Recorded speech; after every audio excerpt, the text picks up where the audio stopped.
good that all of you are here. And good to see this number because since morning, whichever class I am going to, the number is almost 40%. So I was kind of expecting it to your class also. But nice to see that you are at least 70 odd percent people who have turned up. ये मैं जानता हूँ दिवाली के बाद hangover काफ़ी देर तक रहता है. Still, yeah. I fully appreciate that happens. Let's see. So what we will do is we will first finish up on few small portions that we were left in on Indian economy and then get into microeconomics after that. Regarding the questions I gave you, there was one question last week the answer to which I'll give you today. And the other two questions, of course, by this weekend, I'll give you the answers to those.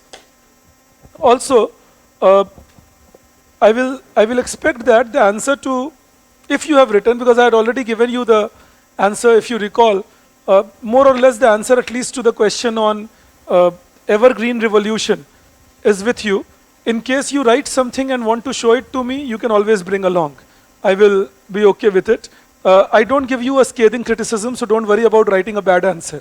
All right? तुम अगर बहुत खराब भी लिखते हो तो मैं ये नहीं कहता हूँ तुमने बहुत खराब लिखा है या घटिया लिखा है. मैं तुम्हें बस समझा देता हूँ कि उसको ठीक कैसे कर सकते थे. Because I know that you are just starting it. So I fully appreciate that when you start writing answers, it takes time to acclimatize and do things. So if you feel you have written something or you want to write something and show it to me, I always am okay with that. I'm happy. You can do that. All right. Another is that I have developed, as I told you in the first class, I have developed the answers to past year questions. So some of the past year questions, therefore, I did not discuss with you. But some questions I will discuss with you as the course progresses. As in, immediately I'm not doing it because I know that there are too many things on hand. But gradually I will pick up 4 or 5 questions from past year, even from India between 47 and 91, discuss it with you. And that way you will be able to understand how to write answers. But that will happen gradually. Right now, if you ask me, my major concern is that we should be on track of finishing the syllabus. Since we started around 10th October, so what keeps sticking in my mind is that we should not go beyond 3rd week February positively. So I'm trying to do that. But again, I cannot compromise on your understanding.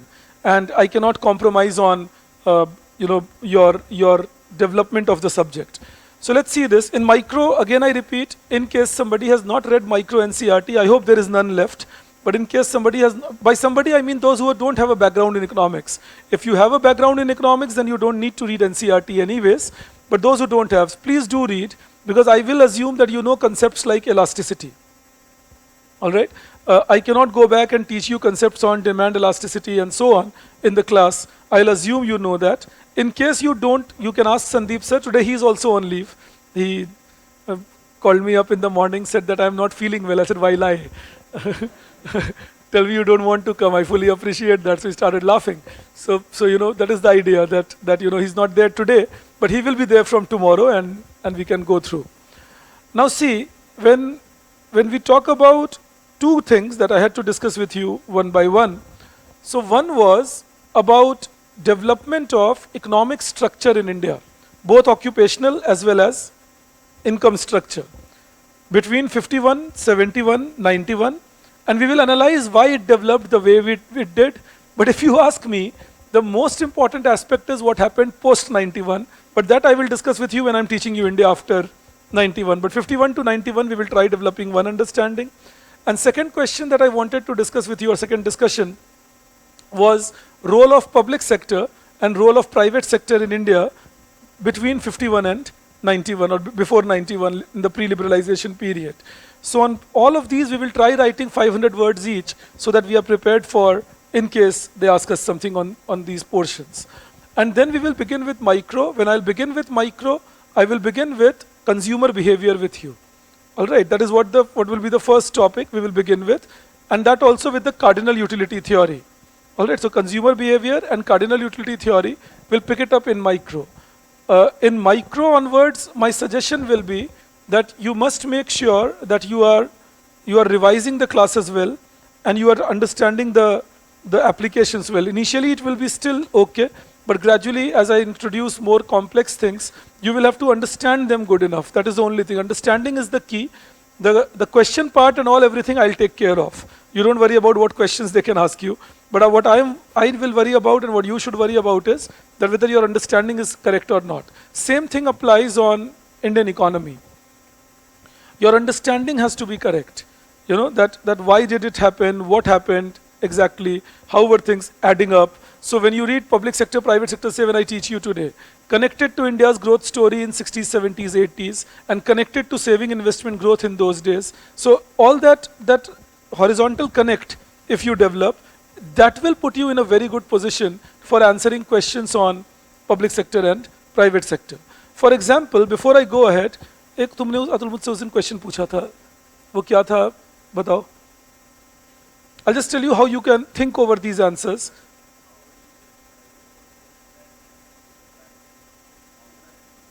Okay, so suppose if they ask you a question, before I start teaching you this, just quickly understand this question, that how do you justify, right?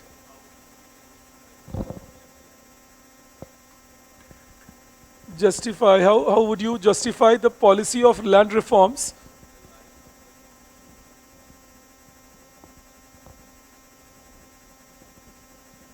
Land reforms in the light of farm size productivity debate. I want you guys to think over this question today. I will give you an answer to this question also in this week itself. But I want you to think over first that you know, how do you justify or how would you justify the policy of land reforms in the light of farm size productivity debate? 150 words. In the light of farm size productivity debate. 150 words. Aditya, you can make a PDF and send it to me on Telegram. Do it like that. So how do you justify the policy of, or how would you justify the policy of land reforms in the light of farm size productivity debate? I'll give you an answer, but I'm giving you the hint how you should think on it. See, first of all, in land reform, pick up mainly on land ceiling and land redistribution. Abolishing zamindari, land redistribution, land ceiling. Pick up mainly on that. And then talk about the farm size productivity debate. So first talk about farm size productivity debate, that is Hanumantarao, counter view to Hanumantarao, and counter view to the counter view of Hanumantarao. If you will see, that is all that I've given you in the sheet. You know, that what did C.H. Hanumantarao had to say.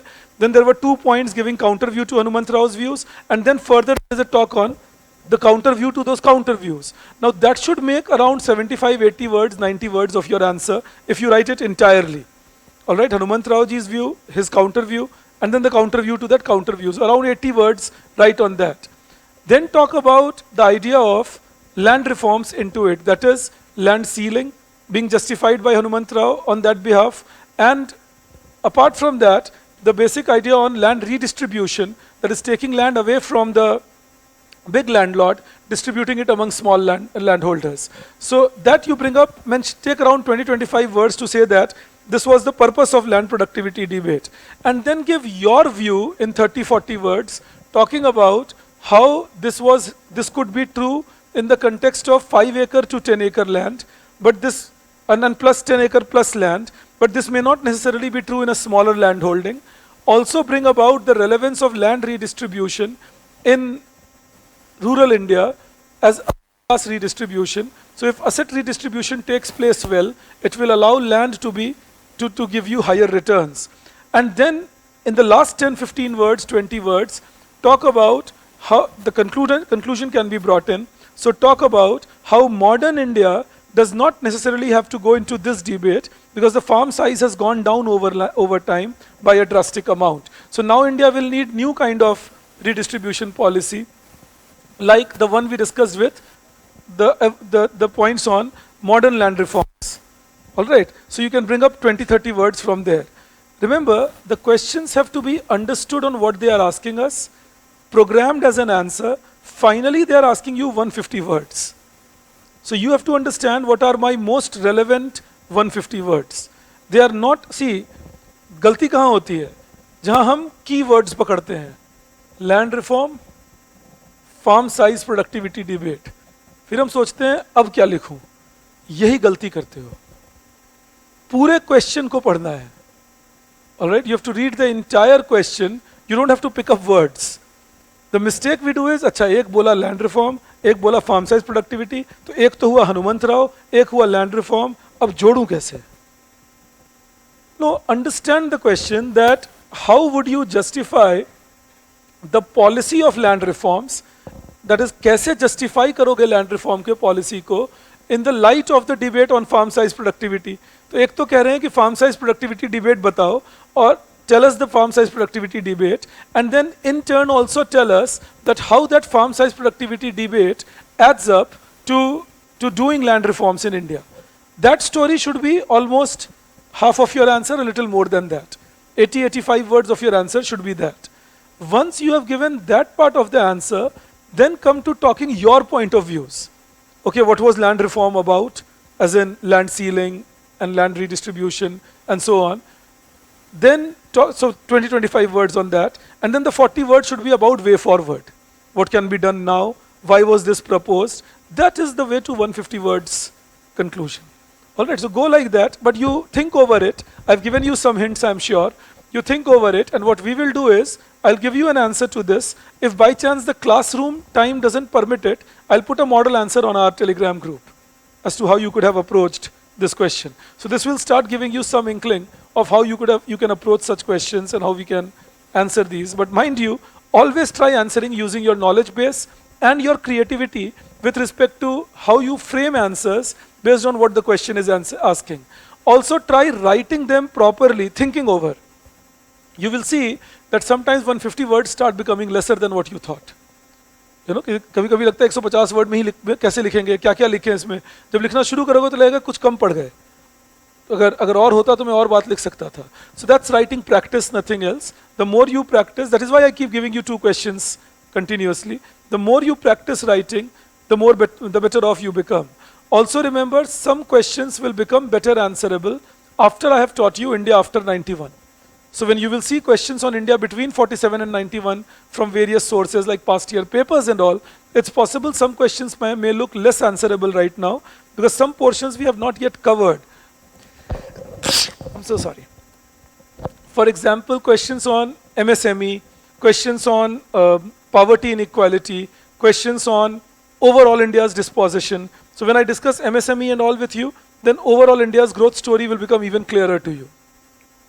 Export import from India, taxation policy in India, and so on. So you know, the more policy mechanism you read, better off you will become. All right, and just one last request. Get out of the festive mood as soon as possible. All right, just get out of it. ये तुम्हारे लिए जो online सुन रहे हो उनको भी कह रहा हूँ, सोते सोते ही सुन रहे होगे हो सकता है कुछ लोग मुझे तो उनको भी कह रहा हूँ, get out of the festive mood as soon as possible. The sooner you get out of it, better off you are. Believe me on that. That the sooner you get out of it, better off you are. Inertia में मत रहो.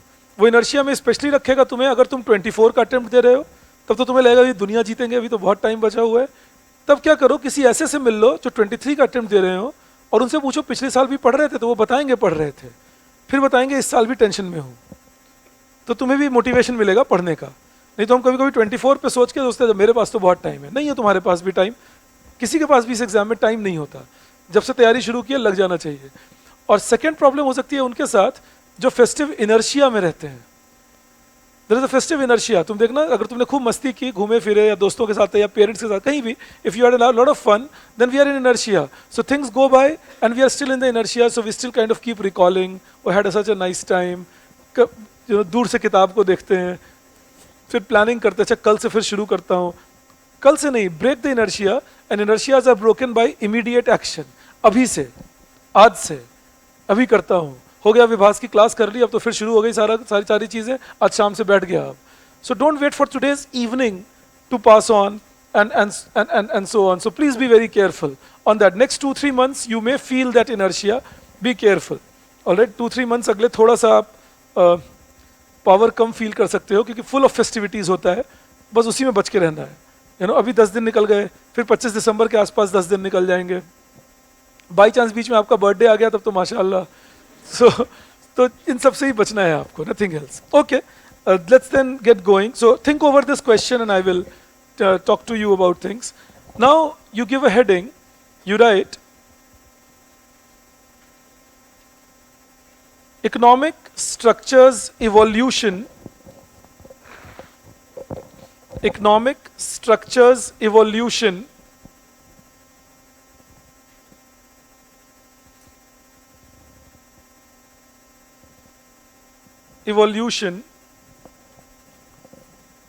between 1951 to 1991. 1951 to 1991. I'm giving you a table. It will help you in formulating the answer or understanding better. So this is economic structure of India between 1951 to 1991. Economic structure of India between 1951 to 1991. So percentage share of GDP, we pick that up here, and in the bracket I am writing percentage share of workforce. I hope you will recall, I think we had discussed this, that labor force is voluntary plus, involuntarily unemployed people plus working people, and workforce are all working people. All right, everybody who is working in the economy will be workforce, and all those who are working plus all those who are looking for work is labor force. All right, that is how you have to keep that in mind. Now let's build that up then. So if we take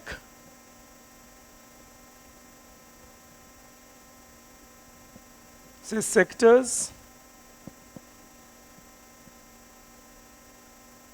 agriculture,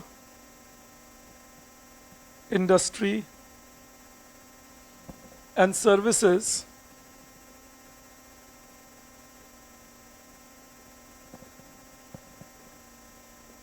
and 1991.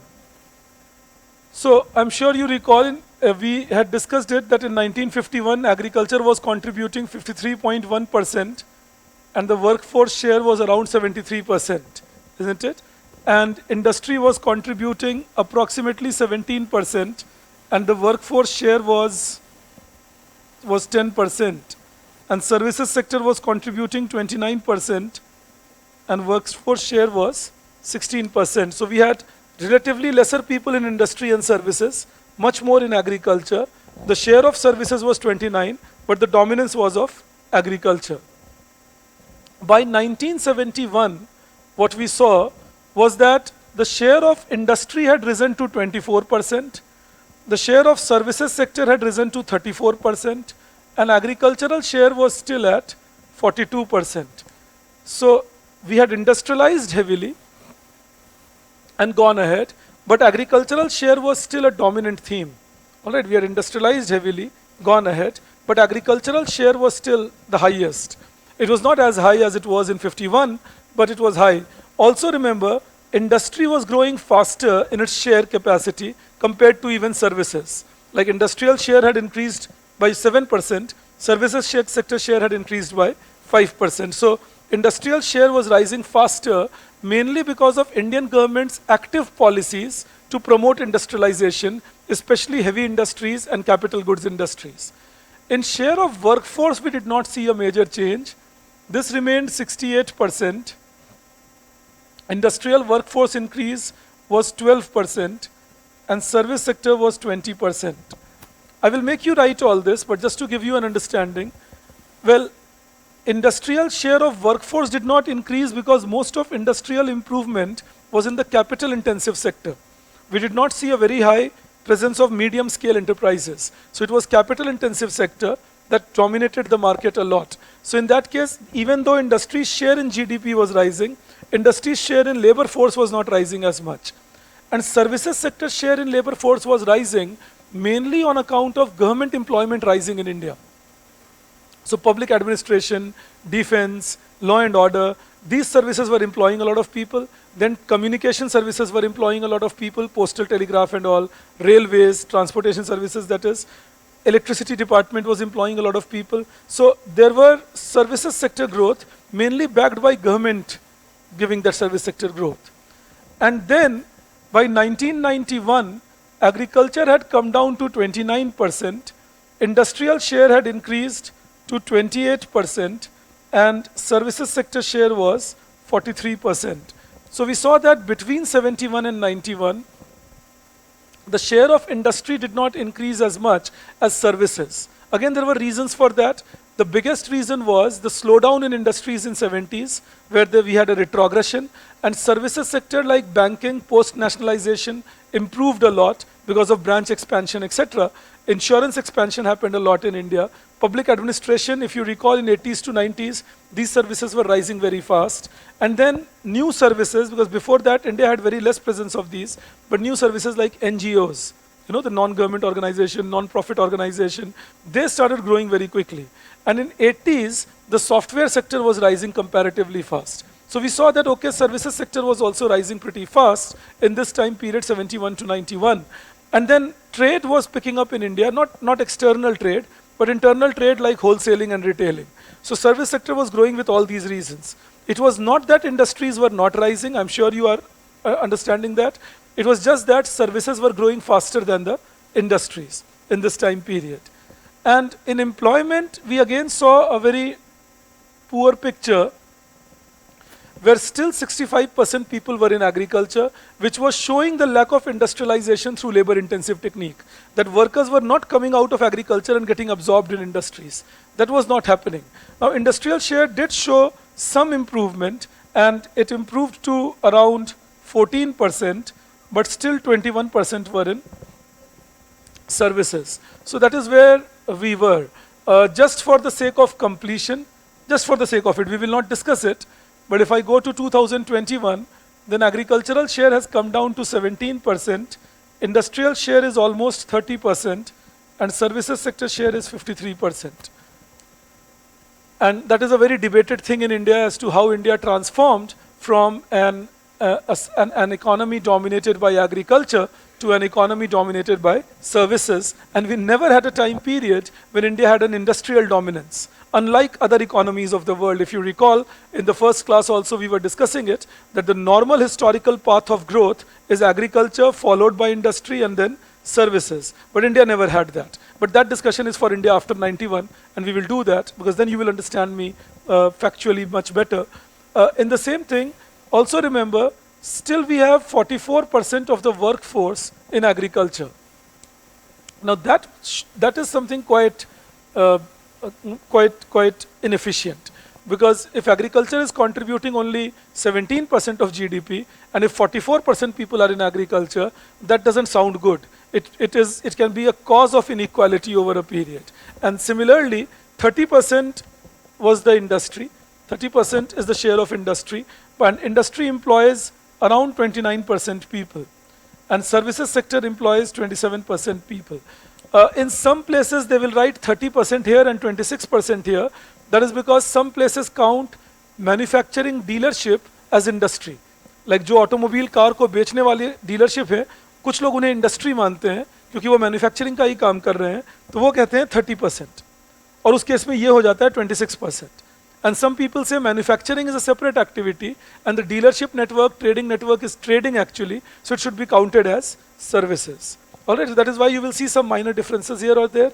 Don't get bothered, but this is the broad idea that we see in 2021, which says that even though in the last 30 years we have been able to bring out many people out of agriculture, but still a large number remains. And this is quite a bad idea in Indian context. Until we don't take out people from agriculture and put them into industries, put them into services, the chance that we can have of making sure that we have a modern economy will remain always compromised. All right. So the target has to be that. In case it comes to your mind, why shift people out of agriculture? Because agriculture can never be as efficient as what industry or services will be. Mainly because primary activities can give you returns only up to a limit. It's a decreasing returns idea. So in that case, you need secondary activities, and over a period, tertiary activities for incomes to keep rising. All right, that is the aspect of it. So economies have to plan themselves that, okay, we can plan some manufacturing and so on. Just giving you one snippet, I will not go into details of it, but when Dr. Rajan says that India should plan export-led growth on services sector, and India should not be doing manufacturing much like China, well, there are three issues in that.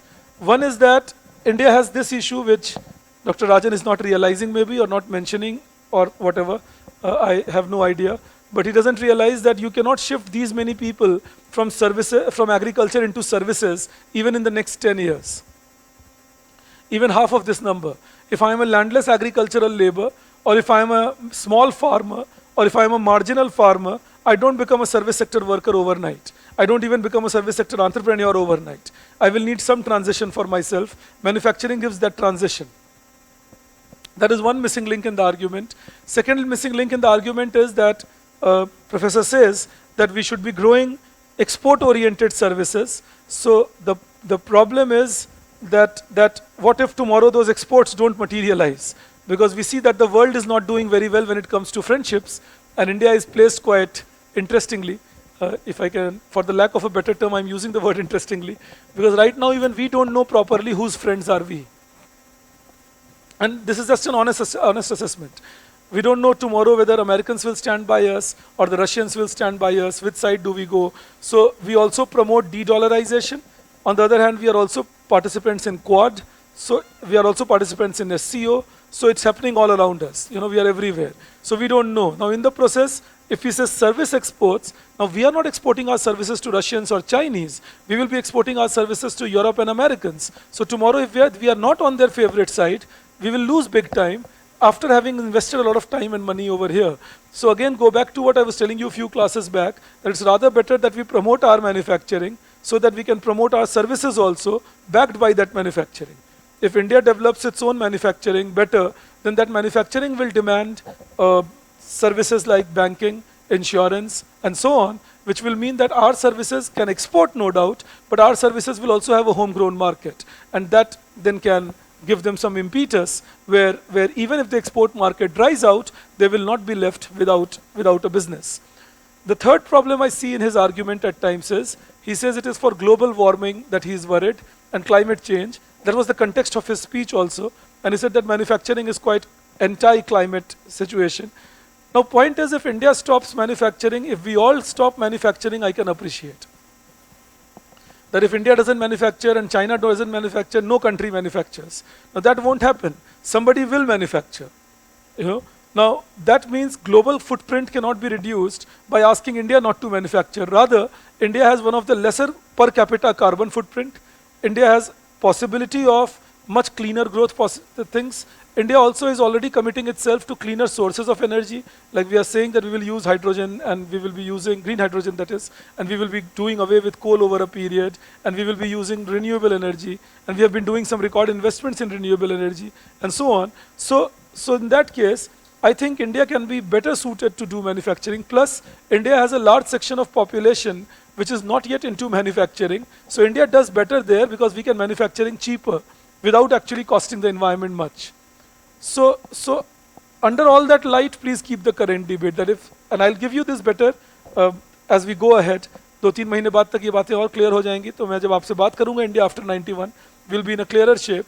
But I need you to understand and keep it in mind that, and fully keep it in mind that if we suggest that India should have a service-led growth and India should focus on service-led exports and then grow, we are assuming that it's only urban India which exists in this country. Rural India exists, and rural India has heavy dependence on agriculture as reflected even by these numbers. If I make it rural-urban, then imagine, you will become it even more starkly clear. So 44% people are in agriculture, and almost 92% of these are in rural areas. Now imagine it's like this. That means 38%, like 70% of India's total population is in rural areas. And almost 95% of agricultural workforce is in rural areas. Now that means if I take 65-66% population in rural areas, effectively in rural areas, almost 80% people are in agriculture or 75% people are in agriculture. Now that doesn't mean everybody is doing farming. Agriculture also includes dairying and forestry and fishing, but they are in it. But I'll give you some other interesting data there. ये सब बस आपके feeding के लिए दे रहा हूँ, खाते जाओ इन डेटा को मेंटली, तो एनालिसिस ईजियर लगेगी जब आगे करूँगा. अब एक इंटरेस्टिंग डेटा अब देता हूँ तुम्हें. So 75% of the people in rural areas in agriculture, approximately, I mean, total अगर हम ऐसे कनेक्ट करके देखें, अब सोच के देखो, 70% of rural income is generated from non-agricultural activity. तो रूरल एरियाज में भी जो एग्रीकल्चर में है वो पैसे नहीं कमा रहे. You got to understand that if 75% of rural population is in agriculture and it is a rural system, you can expect that, okay, at least half of the income in rural area should be in agriculture. But what's happening is only 30% of income in rural area is coming from agriculture. The rest 70% is coming from non-agricultural source, like for example, transportation. और जो भी लोग गांव जाते हो, those of you who go to your village or near small towns, you will see very often that a very diversified business pattern prevails of the big landlords. जो वहाँ बड़े किसान रह गए हैं, उनका डाइवर्सिफाइड बिजनेस है. वो सिर्फ खेती नहीं कर रहे हैं, वो मनी लेंडिंग भी कर रहे हैं, वो रियल एस्टेट में बिजनेसेस भी डेवलप कर रहे हैं, उनकी बसें भी चल रही हैं. उन्होंने लोगों को ऑटो खरीद के दे दिया और बोला है तुम चलाओ गांव से शहर, तो वो लोग गांव से शहर ऑटो चला रहे हैं, फाइनली आके किराया उनको देते हैं. Now all these are non agricultural income. उनके फूड प्रोसेसिंग का सिस्टम भी चल रहा है, ट्रेडिंग एस्टैब्लिशमेंट बनी हुई है. So understand that even though we have large number of people in agriculture in rural areas, but the rural income is not dominantly coming from agriculture. Once we start appreciating that, all those people who say, oh, protect agriculture, it will protect poor in rural area, will realize it's not protecting them. Today's agriculture in India is less productive. Since it is less productive, it is less income generating. So understand it like that. एक और नया system शुरू हो रहा है rural areas में, क्योंकि प्रधानमंत्री ग्राम सड़क योजना चल रही है, प्रधानमंत्री आवास योजना चल रहा है, प्रधानमंत्री स्वच्छ भारत योजना चल रही है. तो अब रूरल एरियाज में एक नया सिस्टम देखा है मैंने, ये मेरा रिसर्च कहता है, I am not saying it by any hearsay. My research says what has started happening now is the influential in the rural areas are very quickly picking up to another job, that is contractor business. And this has happened in the last 10-15 years in India quite a lot. Post Manrega, it has picked up like anything. तो contract business में आ गए, दो जबरदस्त काम कर रहे हैं rural areas में. अब मैं उन डिटेल्स में नहीं जाऊंगा क्योंकि वो तुम्हारे काम का नहीं है, क्योंकि उसमें कास्ट और रिलीजन एनालिसिस भी है, बट वहां हम नहीं जाएंगे. बट दो डिटेल काम चल रहे हैं रूरल एरियाज में, बहुत धड़ल्ले से देखा जा रहा है. It's very frequently seen rural areas. People who are rich already are choosing sources where government compensates you for making things like roads or buildings and so on, or they are choosing politics, sarpanch election and so on, or both. Like one becomes the source of another. All right. So this is happening across India. It's not only happening in say one part of India. This is happening across India because government gives you the, or being in government gives you the benefit that okay, that way you can influence the decision making. So okay, be a sarpanch, and somebody who is nearer to you can then get the contract for making the rural road, and somebody who is nearer to that person can then get a contract of bricklaying and so on. And all this money will be finally paid by the government. So all that is itself playing a big role. And this is across rural India because the governance and administration and media exposure is all pretty low in these areas. So if you try doing something unnerving in Delhi or Mumbai or even a state capital, the chances you will get caught is faster or more. But if you do something 100 kilometers, 200 kilometers, 300 kilometers away from the state capital, then keep doing it. Things are still in your favor. You can go ahead and do it, and notices can be taken, but you can try subduing it and you can try controlling things and so on and so forth. So be very careful. That is also what we are going through, reflected again in rising role of services across India. But I just gave you a hindsight of 2021. I will be discussing the changes in 91 to 2021 separately. I'm giving you some write-up on this part, making sure that in case they ask you a question on income structure and occupational structure, you should have an answer to that. So you write, yes, yes.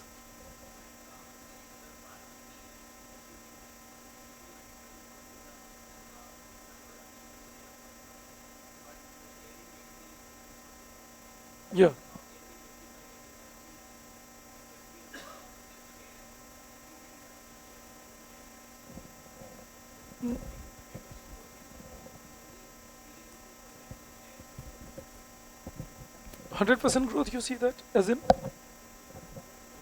You mean this, right? Okay, and you say that this is only this much. But that's because of a lot of people setting up small scale industries in India with the MSME 2006 policy.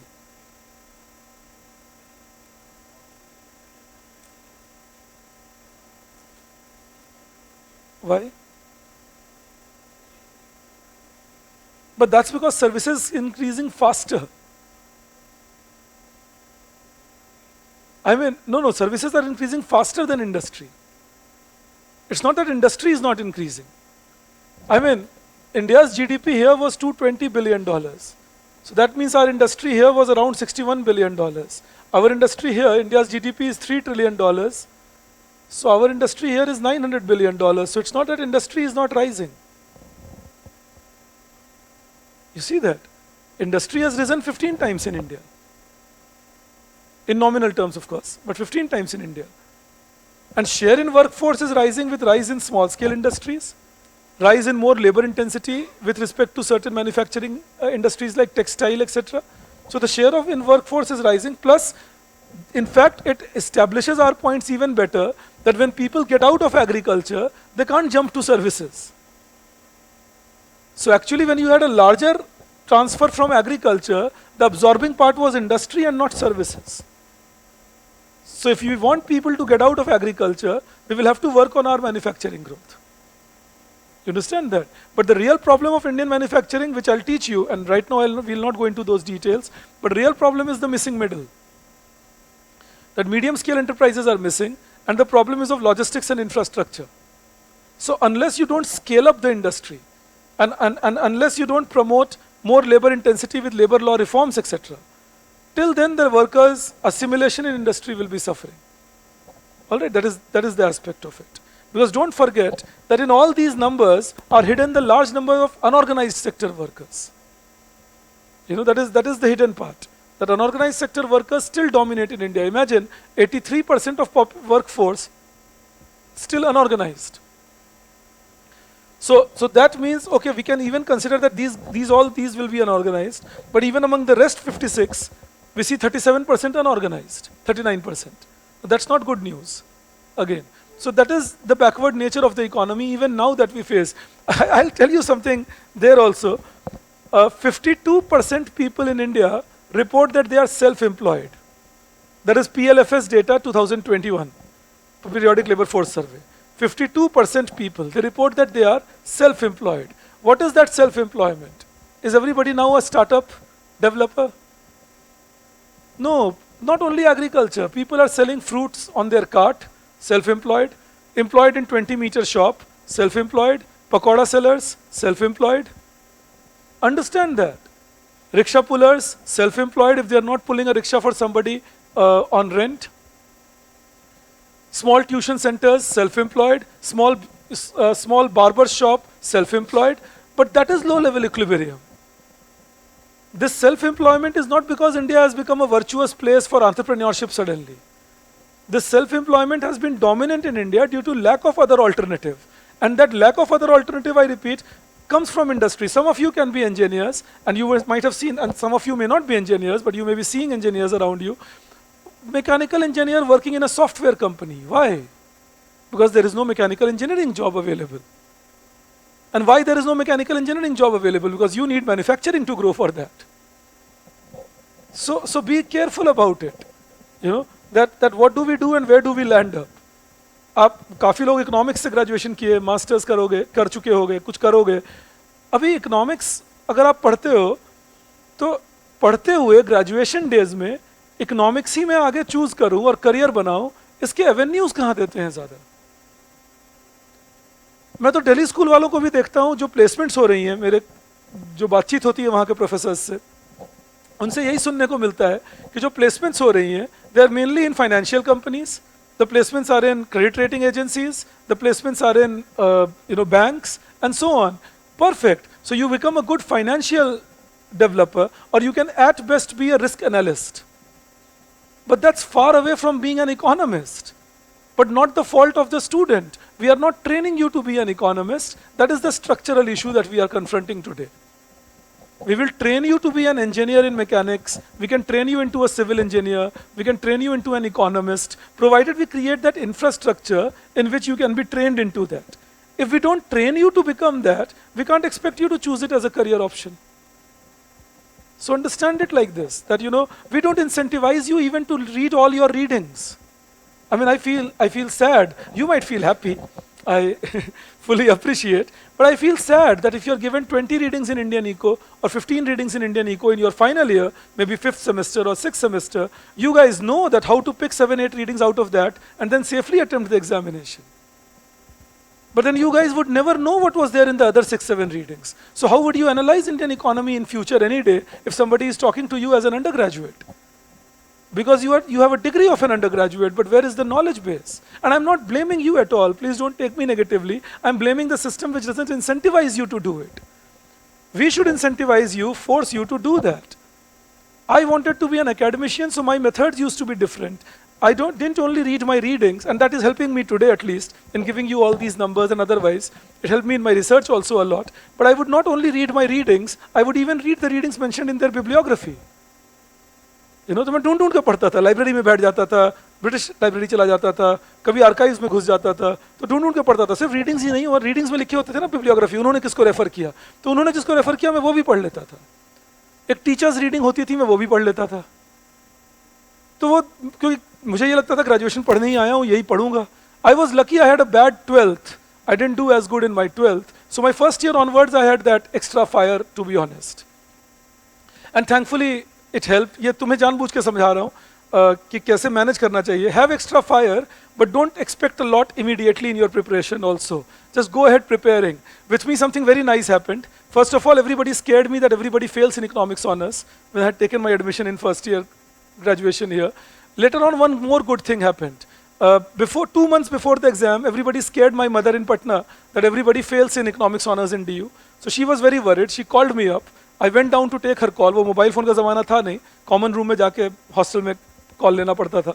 So I went 2 floors down to take her call, and she said that please don't fail. And I felt very sad that day. I said, my God, see, she would say don't come second ever, and now she's saying please don't fail. But while coming up, it suddenly lit up a bulb in my head. I said, great, I don't only have to fail. So the whole pressure was gone.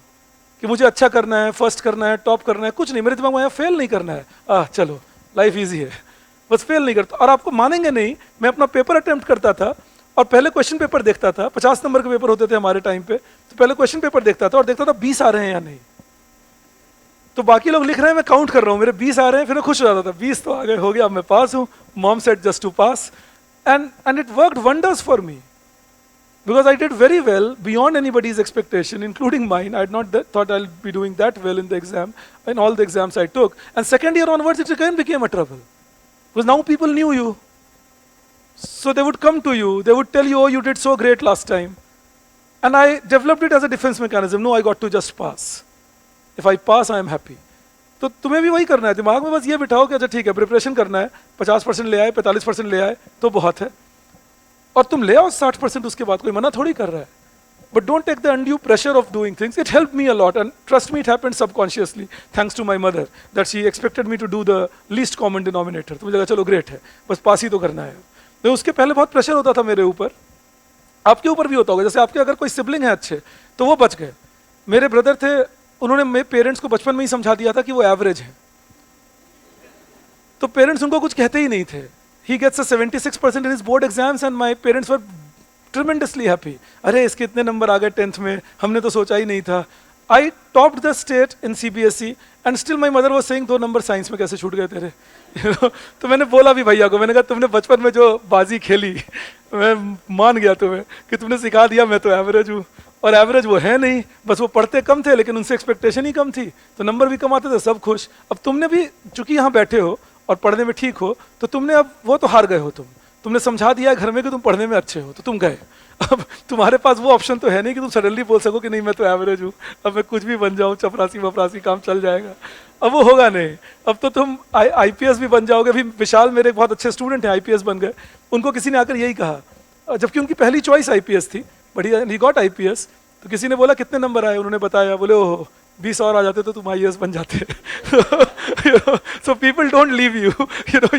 You become one thing, people will be after you. तुम ये क्यों नहीं बने? So that's completely okay. That's life. But be prepared on these. But anyways, coming back to my Indian economy discussion with you, what I wanted to tell you was that whenever you look at Indian economy, unless we don't bridge this gap here, it's not going to help. And again, I repeat, it's not that manufacturing is not growing, but due to heavy impetus on services, services growth has been pretty fast, and that is reflecting here that absorption of employment is not happening in services. Any which way, I take you further. Then, so we start writing. You write features of growth in, changes in, features of changes in income structure, features of changes in income structure in the economy. Okay, there is one question that they ask us, that what should be the ideal figure for agricultural workforce? Ideally, you should not have more than 10% people in agricultural workforce in a country, because more than that is creating more burden on the economy. Remember, agriculture is the lesser productive one. If you look at developed economies today, say in America or a Britain or a Japan, then less than 2% are in agriculture. So gradually it has to move. If by chance you say, but sir, that will create food insecurity. No, with productivity you don't create food insecurity. Don't forget, 73% of India's workforce was in agriculture in 1951, and that comes down to 44% by 2021. But India's food grain production has risen 5 times compared to 1951. So there is something called productivity in this world. Don't forget that. All right? So reducing people in agriculture won't reduce food security, in case it comes to your mind. Avinash, यहाँ एक mouse दे दोगे मुझे? 91 and 21, Akanksha, we will discuss it gradually. That will be a much better idea. Same thing, Mansi, let me discuss it with you. The skilling part of the workforce and so on. All right. Let's see this then. Now we first talk about the income structure, and then we will talk about the occupational structure. You write first point in that.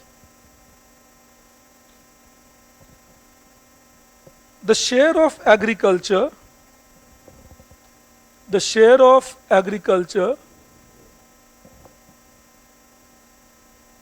has consistently decreased.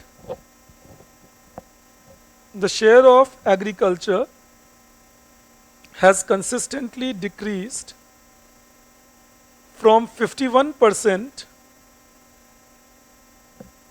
to 43% by 1971,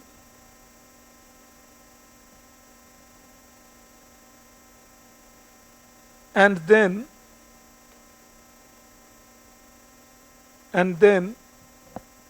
to 29% by 1991.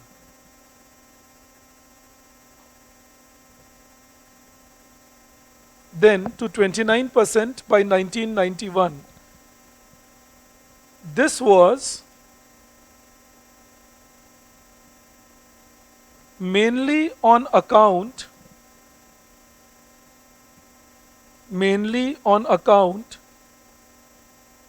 of relatively faster growth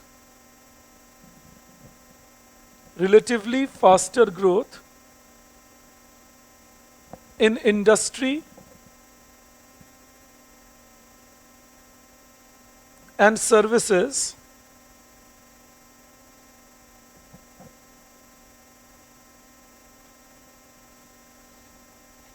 compared to agriculture.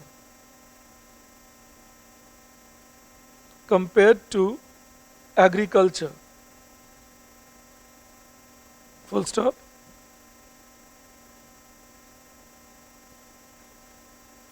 Agricultural share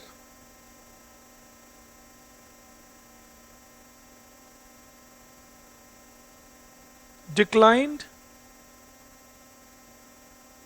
between 1951 to 1966, 1951 to 1966, from 53% to 41%, then due to Green Revolution,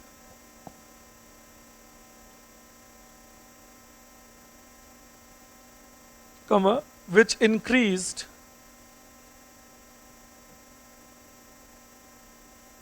food production drastically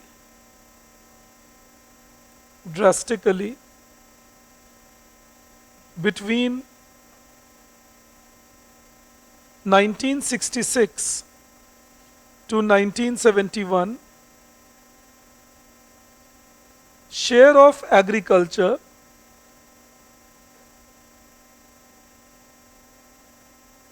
in GDP,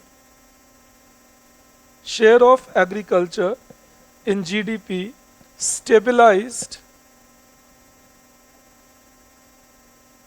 around 42%. I hope you get the explanation of that.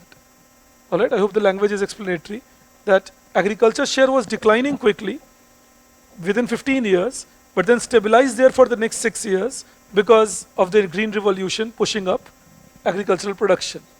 In the same thing you write,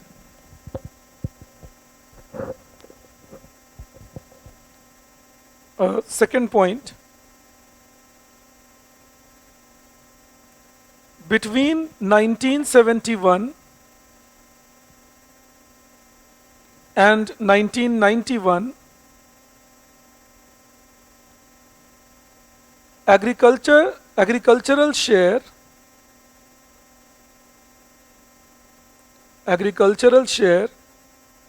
kept declining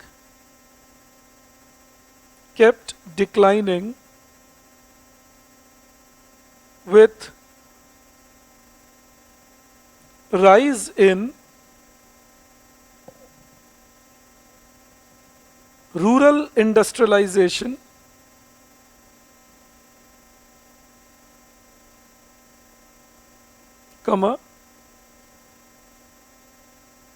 increased productivity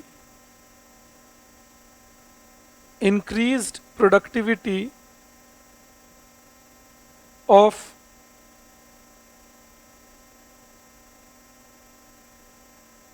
capital goods industry,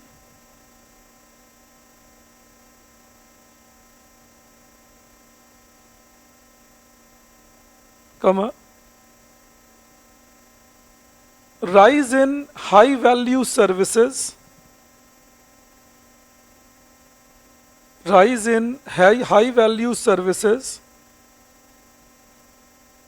like nuclear energy,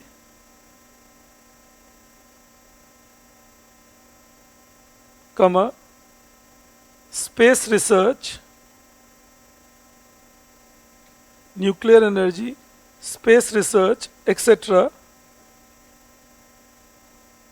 and very fast growth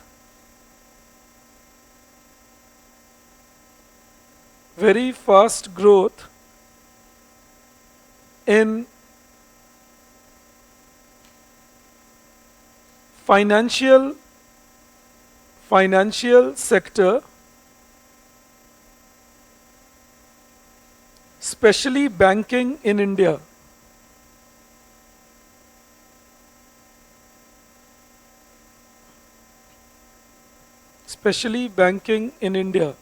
Full stop. Overall, agricultural production continuously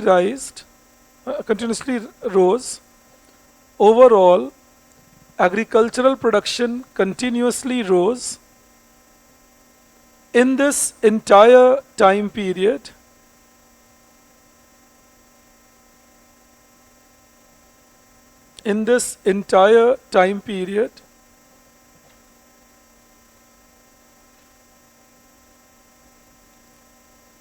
where food grain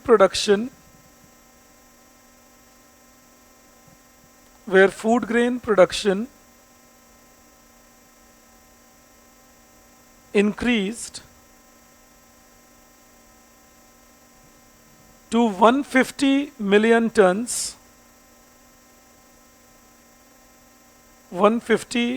tons by 1991, and oilseed production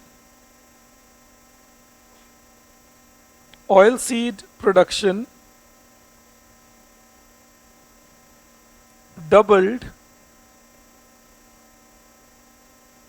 between 1985 and 1997, while milk production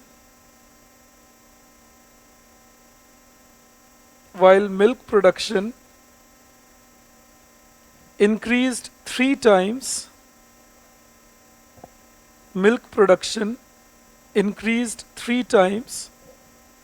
Between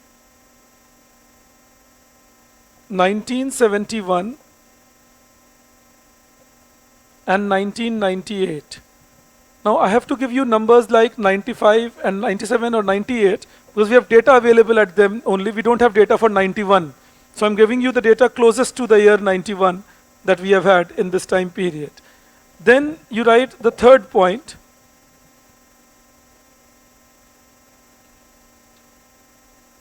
Share of industries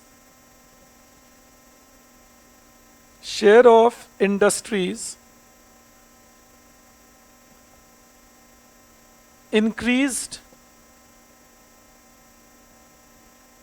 at a fast pace between 1951 to 1971 because of large scale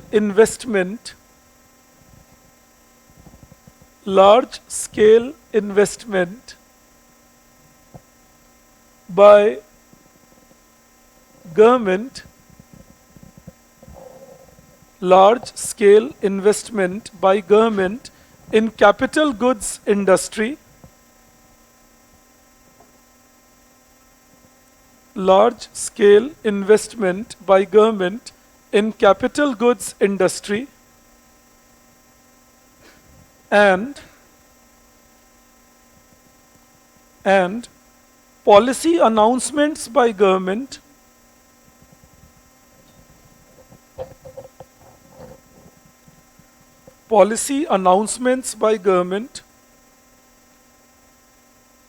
promoting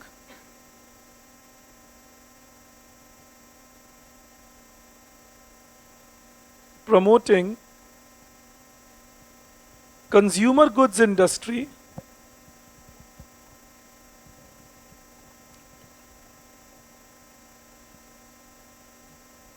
in small scale sector.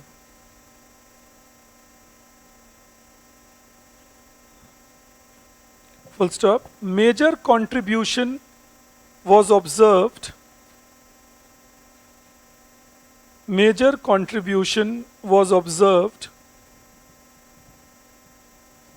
through development of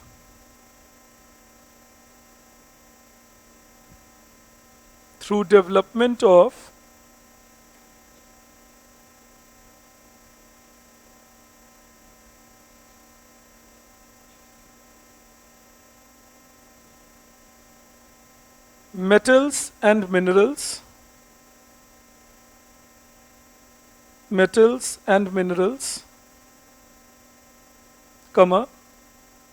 petroleum refinery,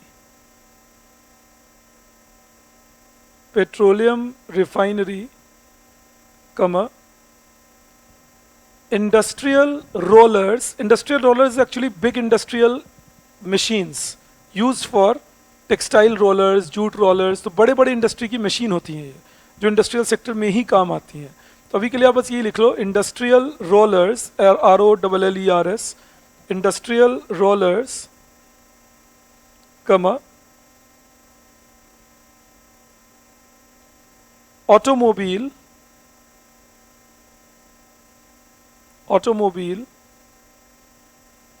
कमा, railway wagon building, railway wagon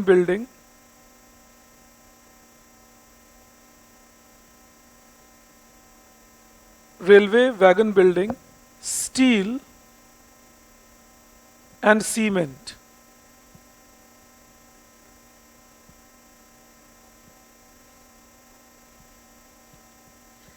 Then you write SSI. SSI is for small scale industries. SSI did not show SSI did not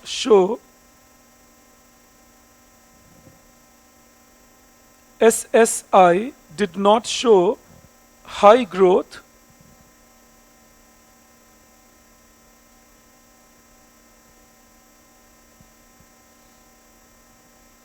due to lack of proper classification,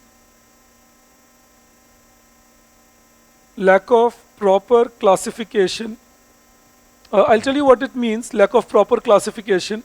Between 1951 and 1966, small scale industries were not even classified in India. Between 51 and 66, we didn't have any definition for what do we consider small scale. It was only in 1966 that for the first time, government came up with a definition of what is considered as small scale. So small scale was not even, defined well, and that was a reason where support was not reaching them. अगर सरकार कोई policy बनाते भी थे, तो पहुंचता नहीं था पूरी तरह से. The policy would not reach them because there was no classification that who is small scale. All right. In the same thing, you write lack of proper classification and poor technological inputs.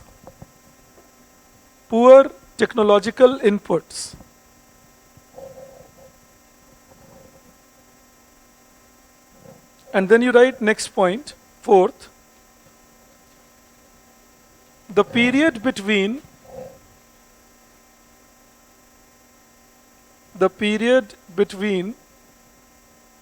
1971 to 1991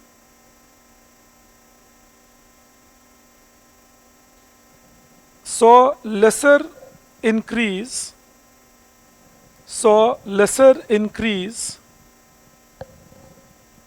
in share of industry,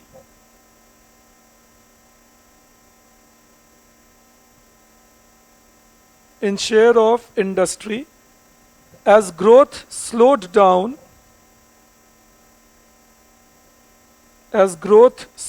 down significantly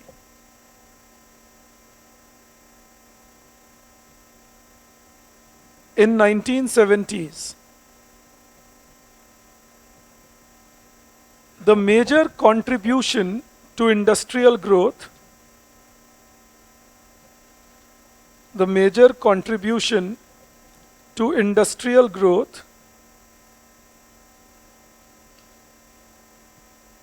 in this time period was by consumer goods industry.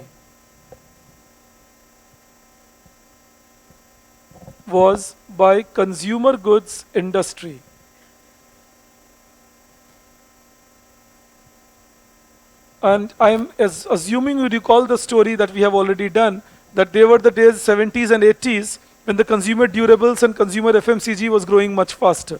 All right, so in case you're writing something on only consumer goods industry or industrial development in India, then you can always add those points that you did there. That consumer goods industries grew mainly because of high demand with green revolution and spread of yellow revolution and all.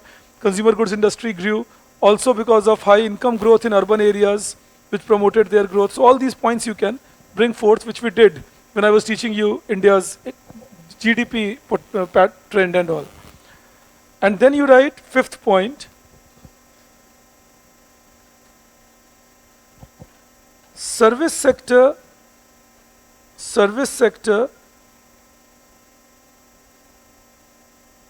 increased its share, service sector increased its share between 1951 to 1971 due to fast increase in transportation,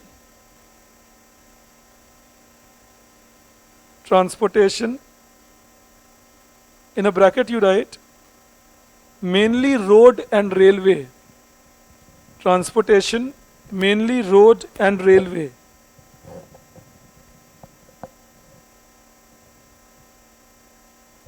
Close the bracket.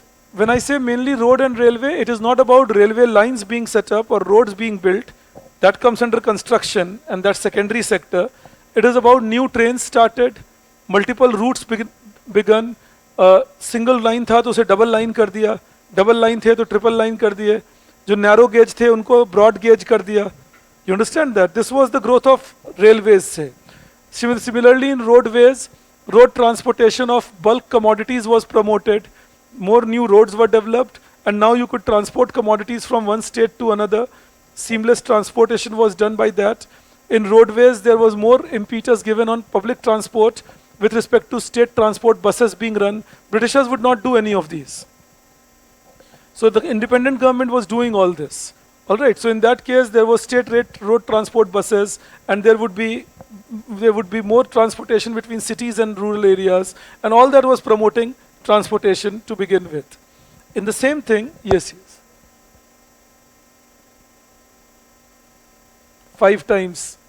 We don't have a data till 71, but between 51 and 2014, it has been 5 times that the capacity has increased. And that's around 400% then. 500% rather.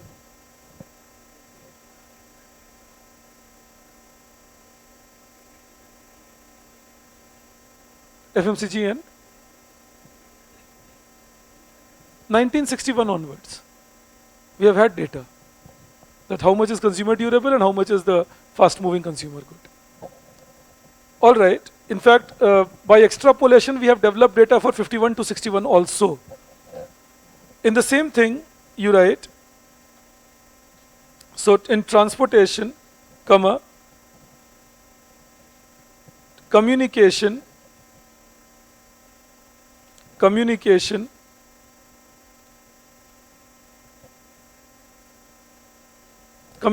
was setting up post offices practically in every district of India, gradually spreading them to as close as possible to a village in India. All right, so we had village post offices set up, allowing those post offices to even accept deposits from people. I hope most of you would know that. So this was about developing more and more service sector with respect to communication. All right. Again, remember, India did not have a trunk call system for all. That started getting developed in India post 1951. Britishers would use it for official purpose. Trunk call is long distance dialing, and there were not days of STD and ISD and so on. There were days of trunk calls. So if you have to book a call, you'll book a trunk call and call up people long distance. So 1940s, this technology was developed that people could do long distance calling. But Britishers never introduced it in India. 1956, Indian government started it with an amendment to the Post and Telegraph Act. And then 1961 onwards, they started making it a common domain, at least among the rich of India. But the costs were very high. Try understanding this. So if you booked a 1-minute trunk call from say Delhi, Mumbai, you would be paying in those days, 1960s, you would be paying close to around 200 rupees for that. Now, it was costly, but then it meant it was value addition, because high value service was there. And many people were using it for business purposes, for transaction purposes. So it was not still a common consumer thing, but business purposes. And gradually as the consumer base increased, by mid-1960s, early 1970s, government opened it up for common people. that common people can talk. The rates were still very high, but now a lot of trunk call started getting made. आप 1970s की movie देखना, आपको दिखेगा जो long distance call दिखाएंगे चिल्ला चिल्ला के बोलते हैं उसमें, देखना बहुत ज़्यादा, क्योंकि ट्रंक कॉल पे यही होता था, आपको बहुत जोर से बोलना पड़ता था. There would be a lot of disturbance otherwise, and suddenly it would get disconnected. Then you had to call back again, and this system remained in India till 1984-85. It was only in 1985 we started laying optic fiber cables, and Rajiv Gandhi ji liberalized the telecom system entirely, and then we had the STD ISD booth and all that we saw. And then the trunk call system gradually went away. वो trunk call का system ही खत्म हो गया STD ISD booth आने के बाद. In fact एक funny बात होती थी 1980s अर्ली 90s में, जिनको ट्रंक कॉल पे बात करने की आदत थी पुराने समय के लोग, उनको अगर आप कहते थे बाहर से फोन आया है तो एसटीडी पे जरूरत नहीं था इतना चिल्लाने का, वो उस पर भी चिल्ला के बात करते थे. They would shout and talk, then they had to be told that you will be heard anyways, you don't worry.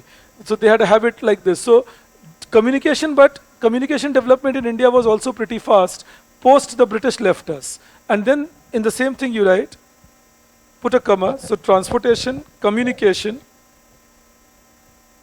internal trade, in a bracket you write, there was significant decline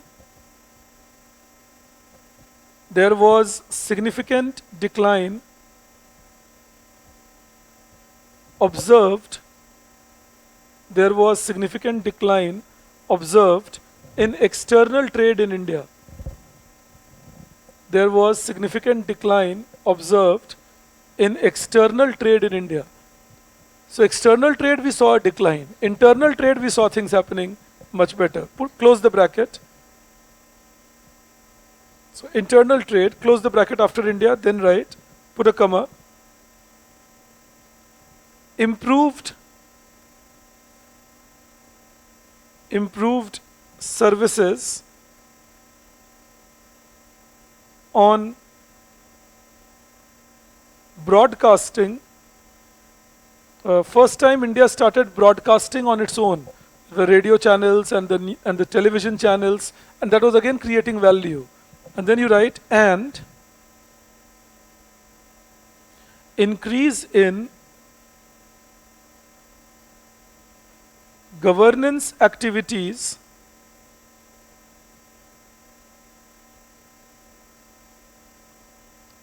like public administration.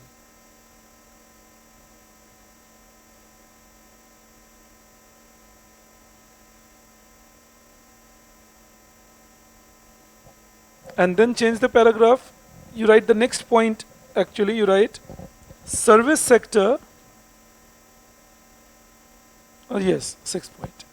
Service sector recorded an even faster growth. Service sector recorded an even faster growth between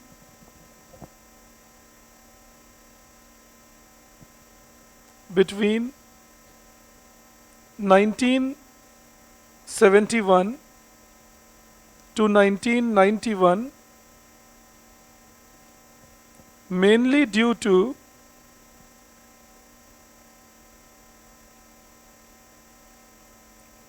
fast growth in banking,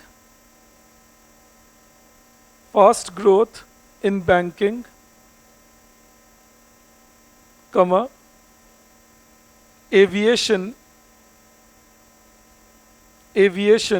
In fact, 71 to 91, this was another sector which was picking up in India. High demand for aviation, mainly by corporates and government, for their people to fly. So Air India flights and there were two airlines, Air India and Indian Airlines. So Air India flights increased by more than 300% between 71 and 91, and Indian Airlines flights also increased by more than 200% in 71 to 91. So there was very fast growth seen in this time period, mainly suggesting the rising income levels in India among the rich, which could also suggest inequality, but we don't have good data on that. But rising income levels in India among the rich and rising cost of time for them. So they started using more aircraft than the railway trains that they would use earlier. All right. So you write aviation, comma, telecommunication, telecommunication and retail services.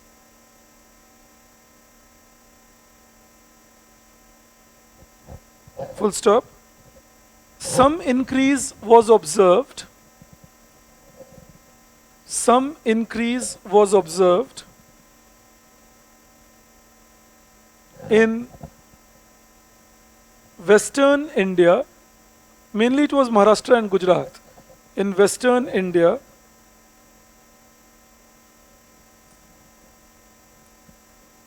in real estate services. Western India, in real estate services. Because the government had started liberalizing real estate here. So that was the time when Mumbai started making multi-storied building and Gujarat started liberalizing its land laws. And that resulted in very high growth of real estate both in Maharashtra and in Gujarat. So that was again something that was contributing to service sector growth.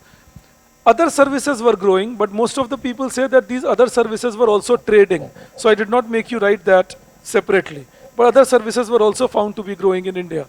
Because in those days we did not have a lot of culture of small shops and all. We had rather. So many people said it's small shops which got recorded as other services because they did not supply one commodity. They would sell multiple commodities together. All right, so they couldn't get qualified as only an FMCG shop or only say an automobile component shop. Everything will be kept in these shops, especially in smaller regions of India. But this was again a factor that was pushing growth. So in case they ask you a question on economic structure, this is from where you have to pick it up. All right, and the analysis of income structure. Now there is another 150 words I'm giving you on changes in occupational structure in India, mainly focusing on how agriculture share went down, but not significantly. That is the key factor here. जब भी कुछ पूछेंगे तो यही बात पे आती है घूम कर बात. Yes, yes.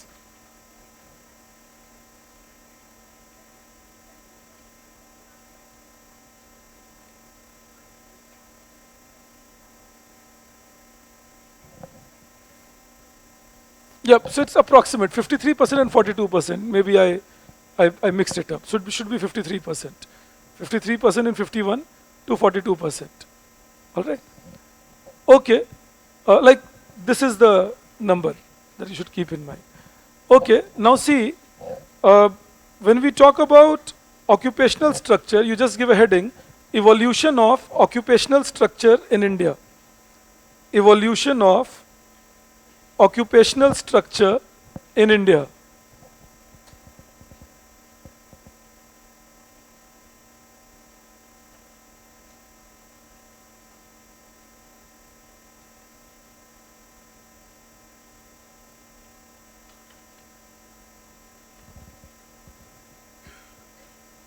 Cement, steel and cement, Samyak.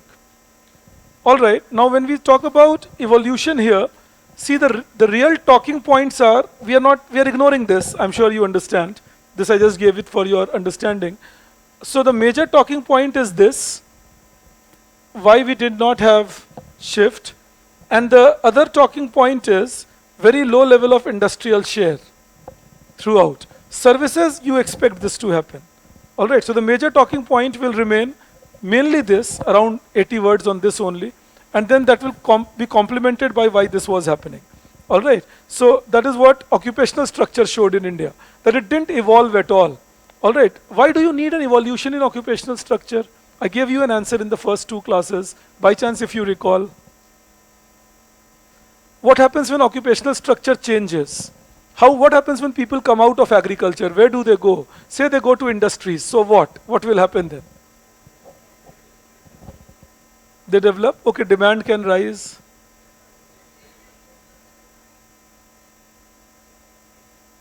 Okay, that's one part of course, that their income will rise, productivity will rise, they consume more, save more.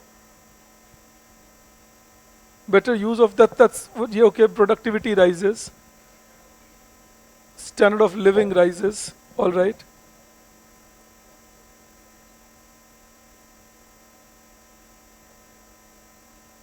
in industry.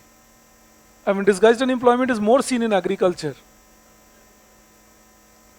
You know, we'll discuss this in some detail, but I'll give you a point which I wanted you to think over. Your points are not incorrect. What you are saying is absolutely fine, that it will promote good standard of living, it promotes demand, makes the workers more productive. Of course it happens. Biggest point is, it creates a link where you start developing modernization of economy. Unless people are not taken out of agriculture, the backwardness of economy continues. Understand it like this. What kind of system will create high growth? A system which has aspirational mechanisms. But what kind of aspirations can you develop? अच्छा चलो मैं इसको और आसान बना देता हूँ. आप में से कोई या हम में से कोई, मैं भी इंक्लूडेड हूँ, हम में से कोई एस्ट्रोनॉट बनेगा ऐसा क्यों नहीं सोचता? मैंने तो सोचा भी नहीं कभी. साइंस का स्टूडेंट था मैं 11th-12th तक, बट हिम्मत ही नहीं थी. Yeah, correct. I see similar answers coming from you also. Unorganized to organized sector can also be one. Backward and forward linkages. Fair enough. क्यों नहीं बनते हम? एस्ट्रोनॉट क्यों नहीं बनना चाहते? या कोई फुटबॉलर नहीं बनने की सोचते? बड़े होते हुए एक होता है ना, मैं फुटबॉलर बन जाऊंगा, एस्ट्रोनॉट बन जाऊंगा. अपॉर्चुनिटीज कम है, पता भी है कैसे बनेंगे, ट्रेनिंग नहीं है. अच्छा चलो, कुछ चीजों की ट्रेनिंग है, वो भी हम नहीं बनना चाहते, जैसे सिनेमाटोग्राफर. नहीं, जैसे मैं एक बात सोचता हूं, आप सोच के देखिए, there is a proper thing called film technical institute of India, FTII है ना. जगह जगह प्राइवेट सेक्टर भी है अब तो, एक्टिंग सिखा रहे हैं, सिनेमाटोग्राफी सिखा रहे हैं, लिखना सिखा रहे हैं. पर आप अगर घर जाके आज बोले मैं डीजे बनना चाहता हूं, आपका डीजे वहीं बच जाएगा. It's normal. You know what I'm trying to teach you is, please understand, and I'll not stretch it more, but I wanted you to understand, a rural economy remains backed up by a feudal system. And a feudal system is used to keeping their people on the top.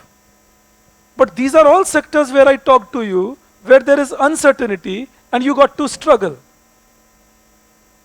So if you got to struggle for uncertainty, try struggling at that place where you can at least promise to be on the top the way you guys are struggling. तुम IAS ही बनने क्यों आए? तुमने ये नहीं सोचा कभी उसकी कौन सी ट्रेनिंग है बहुत ज्यादा? हम जैसे कुछ लोग पढ़ा देते हैं पता नहीं क्या क्या. IAS बनने की सोच ली, उसमें कम रिस्क है क्या? जब हम बोलते हैं रिस्क की बात है, नौकरी कम है, इसमें कौन सा है? नहीं, पैसा चोरी के पैसा कमा सकते हो, वरना पैसा तो तुम्हें ज्यादा मिल जाएगा प्रोफेशनल बन के. चोरी नहीं करोगे ऐसे मान रहा हूं, और अगर तुम मानते हो उल्टा तो अलग बात है, ठीक है. लेकिन अगर ईमानदारी के पैसे कमाओगे तो IAS बनने में कैसे ज्यादा पैसे आएंगे?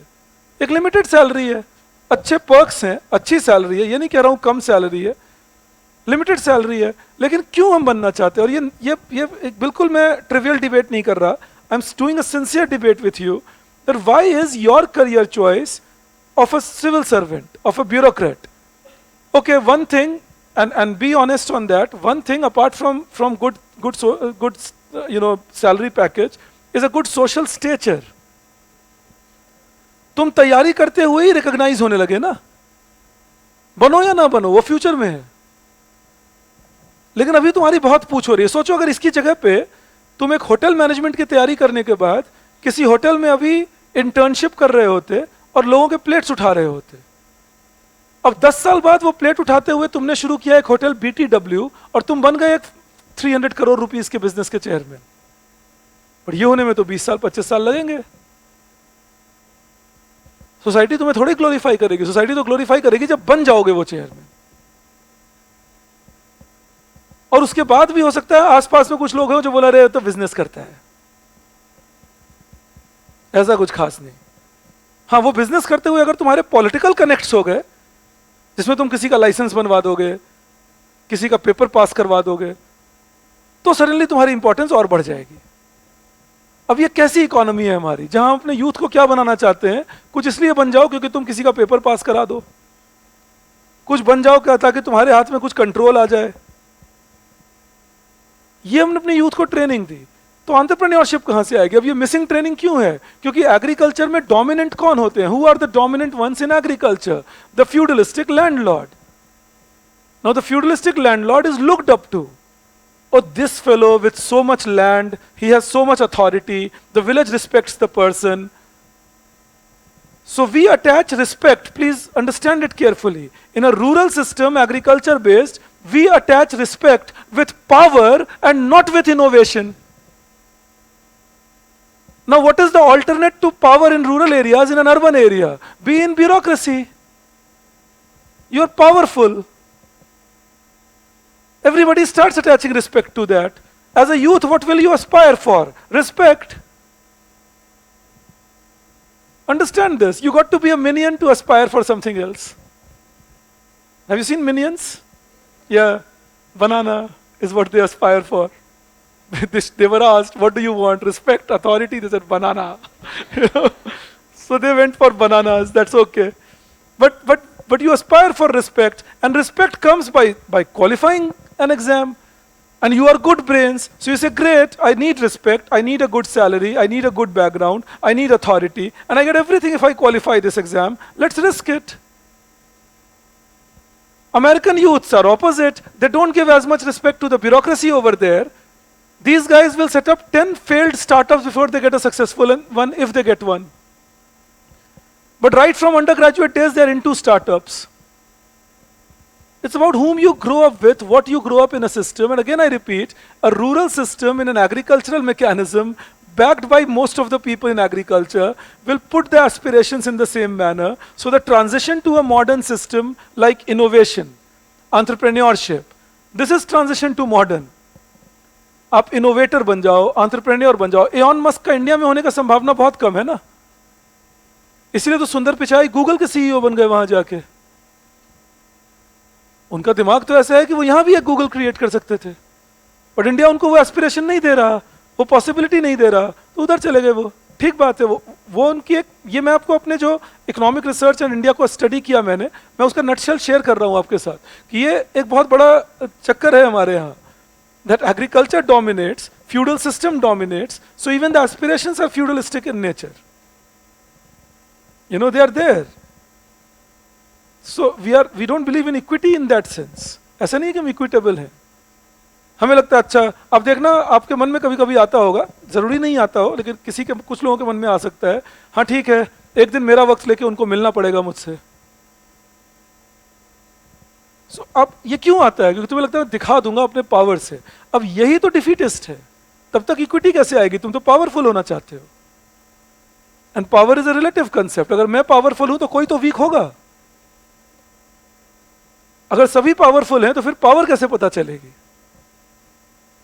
और अगर सोशलिस्ट सोसाइटी बनाना चाहते हो तब तो सभी पावरफुल होने चाहिए, फिर एक का पावर कैसे पता चलेगा? Somebody has to be bad for somebody else to be good. Because they are relative terms. And if all are good, then there is no issue in that. Then the good feels average. So please be careful in that when you talk about an agricultural system, now what does that do? Then what is our expenditure on research and development? Very less. You see that? Not because we don't have the money, but we don't have the intention to spend there.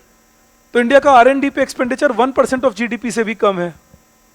So why are we spending less than 1% of our GDP on R&D? Because we are not interested in R&D majorly. There is again no aspiration about it. और Nobel prize जीत लो, American university में पढ़ा लो, तो Indian markets में तो आपका को थोड़ा चर्चा हो सकता है. लेकिन हमने अपने बच्चों को वो नहीं उस तरफ पुश किया कि नहीं तुम एकेडमिशियन बन जाओ, रिसर्चर बन जाओ, तुम्हारे लिए थिंक टैंक्स बना देंगे और वो थिंक टैंक में बैठ के तुम रिसर्च करो और नई चीज़ें ढूंढ के लाओ. हमने वो एस्पिरेशन नहीं दिया अपने बच्चों को, वो नहीं हुए. क्यों? क्योंकि वो सर्विस है जो मैन्युफैक्चरिंग के बाद आता है. इसीलिए मैंने आपसे ये सवाल पूछा था that if you remain dependent on agriculture and if more then 60% people are in agriculture, then the aspirations of the economy will be feudalistic in nature. And it doesn't mean bureaucracy is a bad idea. You have some very dynamic people working in bureaucracy. Otherwise, Indian bureaucracy wouldn't have done this well. It's doing pretty good for itself.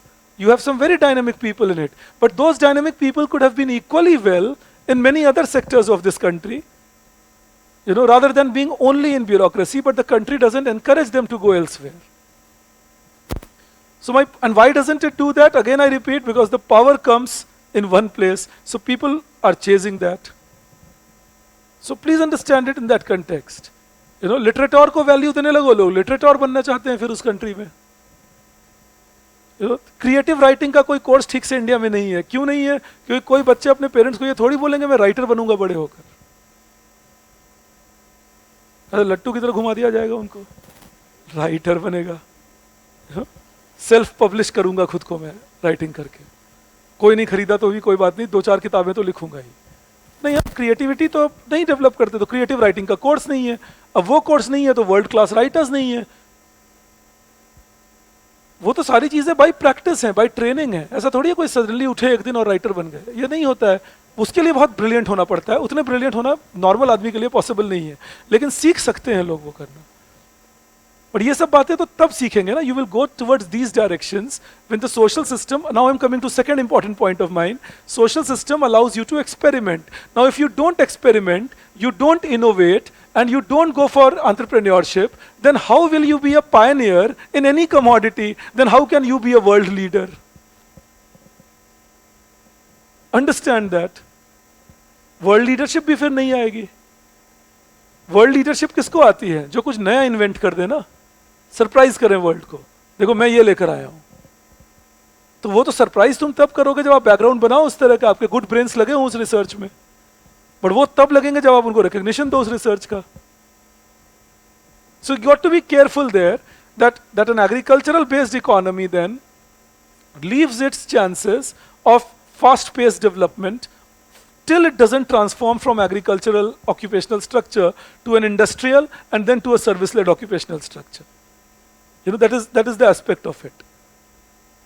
तभी तो जैसे कपिल देव ने बोला, और वो गलत नहीं कह रहे थे अपने कंटेक्स्ट में, कि मुझे समझ नहीं आता डिप्रेशन क्या होता है. क्योंकि हमें समझ नहीं आता डिप्रेशन क्या होता है. हमें, आपको, हमें सबको, हमें पता ही नहीं चलता. अब देखना आपके साथ जब ये होता है कि आप 5 दिन पढ़े और 2 दिन नहीं पढ़ पाए. अभी जैसे 2 दिन 3 दिन से अगर आप मस्ती कर रहे हो, ये बड़ा मजा आ रहा है, तो गाड़ी चला रहे हो अपनी मर्जी में, अब देखना टेबल पे जाना थोड़ा मुश्किल होगा. अब अगर ये टेबल पे जाने के लिए अगर आपको एक एंड्रॉइड पे हेल्प मिल जाए, जहां आप एक नंबर डायल करो और वो आपको बता दें, they talk to you and they tell you, look you must be going through this in your mind. So if you can change this in your mind and rather start thinking in another way, then you will be in a position to study quickly. That's an extra help called mental conditioning. But for that you need to understand first of all that you need mental conditioning. But we don't even understand we need mental conditioning. We feel no, I'm just disturbed maybe. No, it is just that you are not able to plan at the moment because you need somebody's help who understands you and plans for you. अब ये तो वो economy समझेंगे ना जो developed है, जिनके यहाँ ग्रोथ हो चुके हैं सेक्टर्स के. एक एग्रीकल्चरल इकोनॉमी में ये बात नहीं समझ में आती है, क्योंकि आपके प्रेशर्स नहीं समझ में आते हैं ठीक से लोगों के. आपको खुद को नहीं पता चलता कि ठीक है ये प्रेशर वर्क कर रहा है. आप देखना 2 दिन जब नहीं पढ़ते हो तो उसके बाद 2 दिन और नहीं पढ़ते हो, उस दुख के मारे कि हम 2 दिन नहीं पढ़े. ये कुछ नहीं है, ये मेंटल फाइट है, ये तुम्हें करना है. माइंड को समझाना है कि नहीं 2 दिन नहीं पढ़े हैं, कोई बात नहीं, आज से शुरू कर लेते हैं. तो शुरू में दिक्कत पहले देख, and I'm not joking, I'm saying it with all the experience I have as a teacher and some as a student, that your initial half an hour is the biggest trouble while studying. And you know what is the biggest problem in that? You have fed the mind, I am studying, I am working, I got to be sad about it. It's not something fun. You feed the mind it's fun, have some fun in your mind, find fun in that, and you will see that you will study more hours than what you would otherwise. But if you keep feeding yourself, what will be my return? It's like me sitting here and thinking, what will be my return? How much money will I make? What are these guys listening? Why are they listening? Why do they have doubts? My God, this doubt is not included in my teaching hour. Then what am I doing? I'm not enjoying you. But somebody got to condition me to think like that if I don't know. So please be very careful. ये चीजें हैं developed systemic thinking economy के aspects. ये feudalistic economy में आता ही नहीं है. Feudalism is all about power. The one who has more power will dominate. But human development is beyond power. So please be careful. That's why I asked you this question. And again, I repeat, whatever you answered were all correct. No doubt about it. But the key is shifting from, और कैसे आया industrial revolution के बाद क्या हुआ Europe में? Feudalism से capitalism dominate कर गया ना, लेकिन बीच में क्या हुआ था जिसकी वजह से इंडस्ट्रियल रिवॉल्यूशन आया? What happened between 1650 and 1750 in places like Britain, especially, that they shifted to capitalism or had an industrial revolution? That's something called mercantilism. The beheading of Charles II, 1648, which meant that the king is losing power. The invasion by William the Orange, 1679, which meant that feudal power was further compromised. And William the Orange invaded England on whose invitation? The merchants of England. Introduction of democracy in England, 1716. Sir Robert Walpole becoming the first prime minister in 1720. And who was Sir Robert Walpole? A merchant. What did merchants need? More production to make trade and grow further.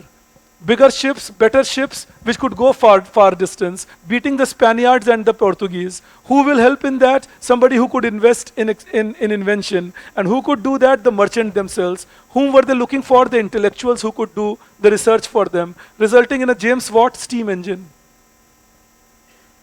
Learn to connect history and the dots to understand why did some country do well and some others did not. It's not only history, it's all teaching that it gives us that, okay, this happened in that country. And why could England get it done? Because they had the Protestant movement.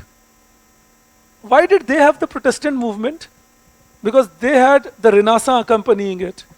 What was one thing about Protestantism and Renaissance which happened in England and France to begin with and did not happen in Italy? Or Italy तो था ही नहीं उस वक्त, church का Roman system था, Vatican Empire. But what was missing in Spain, Portugal or Vatican, which was there in England or France? Somebody has any idea? I have doubts, I understand. आप उतने detail में तो गए नहीं. हाँ, yes.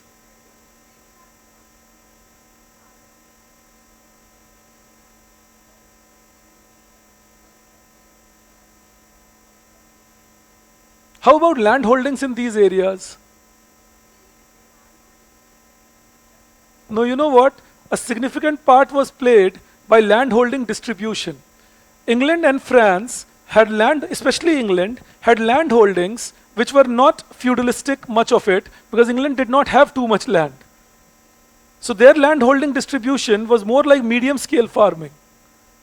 Unlike Spain, Portugal, etc., where there was large scale farming, so kind of a pseudo zamindari existed there. Not in England or France. So what happens in England is, these guys know that they will get rich or they will get better off only when they conquer land, and they can conquer land only when they are better than others, and that can happen only by their merchants going abroad. So you would see the British East India Company was one of the first ones which started exploring abroad, apart from the Dutch East India Company and the French East India Company. But you would never hear a Spanish East India Company very easily. You understand that? Yes. So when you look at these East India Company, why Dutch, why French, why England? Because they knew trade will get them money. So mercantilism started happening here first.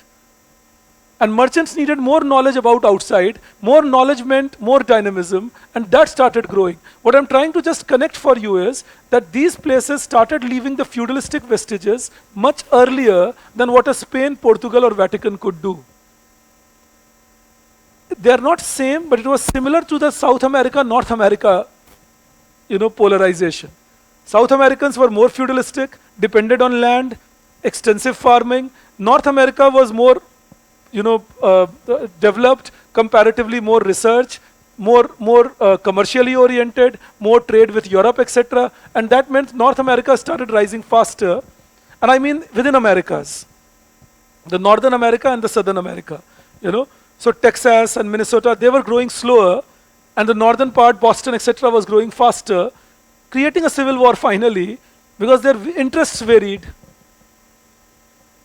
And that is, don't forget that the Civil War, after giving freedom to North Americans to unleash themselves fully, created the second industrial revolution of 1870s, with all the robber barons, Thomas Alva Edison, Rockefeller, etc., bringing in their research and development and growing very quick. So please understand, when the economies start coming out of their agricultural background, that is when they see their real growth. Because that feudalistic system gets broken. It was not that it was fully broken. South Americans came back, of course, and came back hard. They had their own rules, Freds and Tools rules and all. But North America by then had broken the shackle and had started growing due to innovation. तो बस इतनी देर से आपका सिर इसलिए खा रहा था कि आपको एक कनेक्ट समझा सकूं. I wanted you to understand a connect. Feudalism and innovation don't go together, and agricultural dominance in workforce and feudalism always go together. So if we want innovation to become the benchmark, then agricultural dominance in workforce has to be removed. I hope this part can be kept in mind. Okay, we work it out. You write now in this.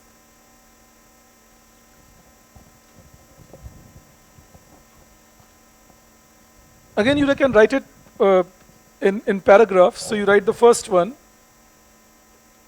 Occupational structure in India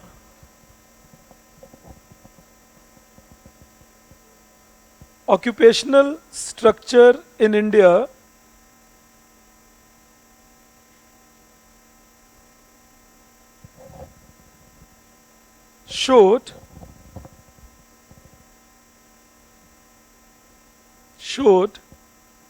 static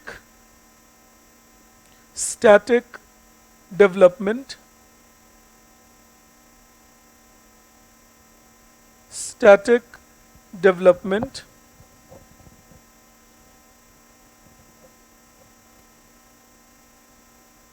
in between 1951 to 1971,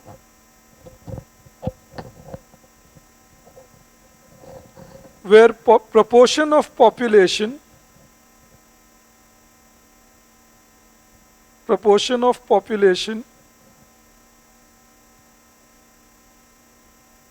in agriculture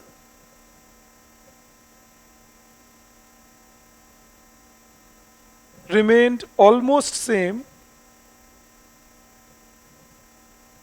full stop. It did not change significantly.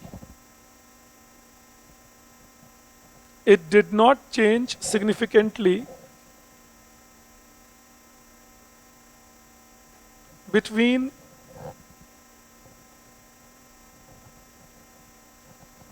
1971 and 1991,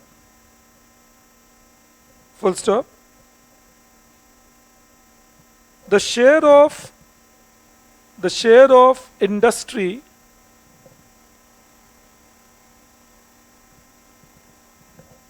remained even lesser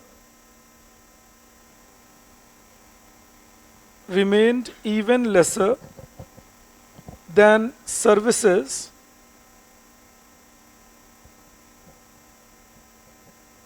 throughout this time period.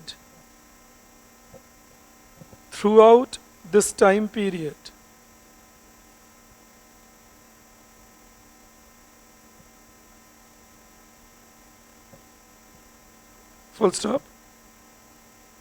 Then you write the second point.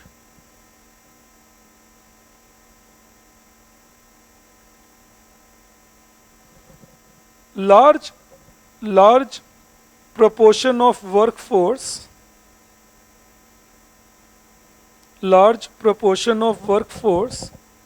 was in agriculture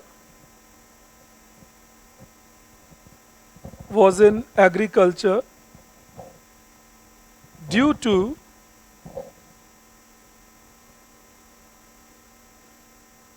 following reasons.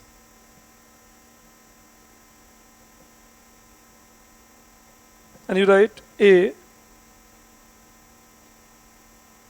lack of training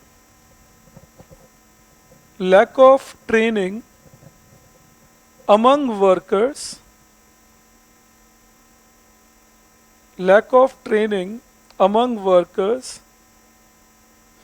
to shift to other sectors,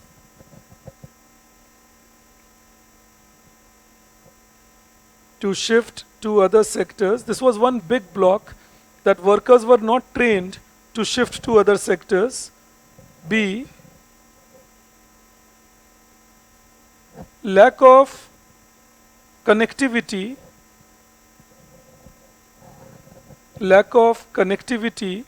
and information,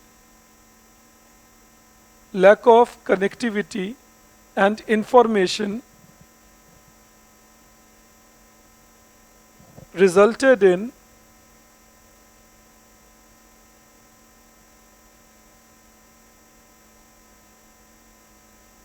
large number of people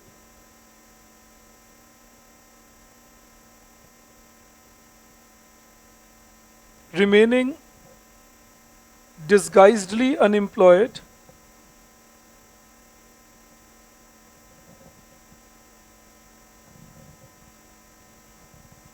Third,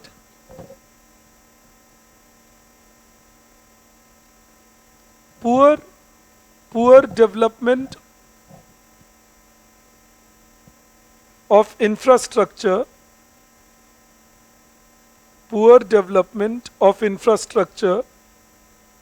in rural areas,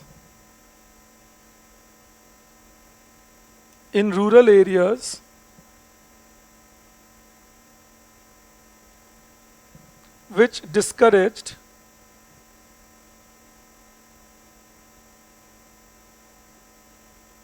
new business establishments,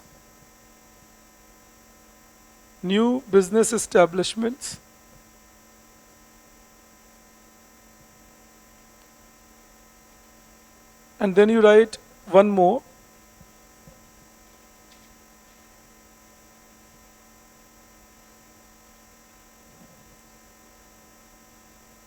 Spread of technological revolution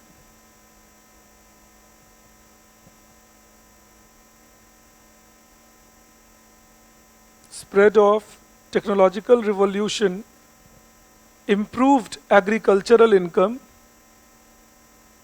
By technological revolution, I mean green, yellow, and white, all the three. So spread of technological revolution improved agricultural income and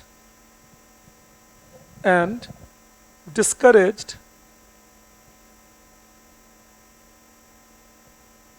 large-scale shift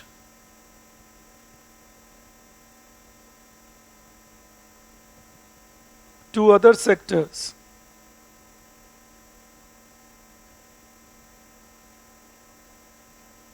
Again, change the paragraph and write, the share of industries remained low. The share of industries remained low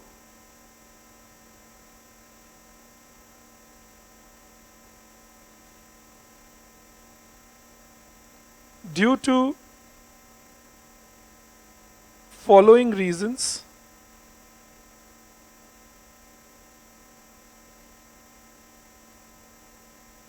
A,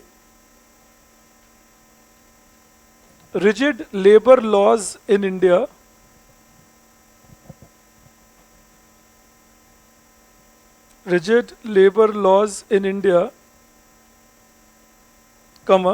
Especially after 1970s.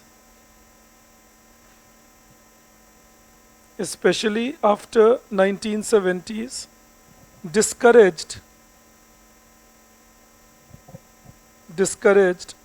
labor employment. In fact, I'll tell you something interesting there. In 1979, a research paper found, this research paper was done by World Bank in India, that India's steel industry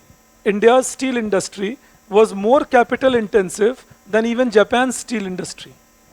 So India's steel production was done with more capital intensity than even Japan's steel intensity, while Japan was a capital surplus country and we were a labor surplus country. So this was found by World Bank in 1979. So that showed how industrialists were not favoring hiring workers, and there was major favor on using machines. There was one more reason why they used machines. मैं आपको भी first point के साथ ही वो लिखवाऊंगा. Lot of interest subsidy given on loans that industrialists would seek. So now imagine if you're making workers difficult to hire and you're taking machines cheaper, you're incentivizing me to go for machines and not hire workers. You understand that?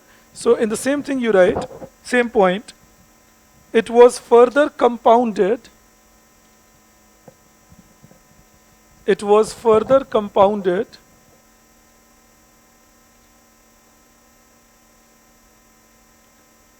by cheaper credit available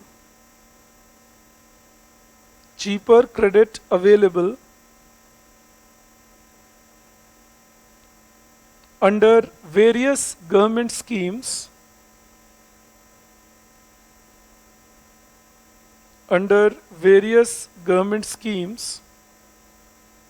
for the industrialist.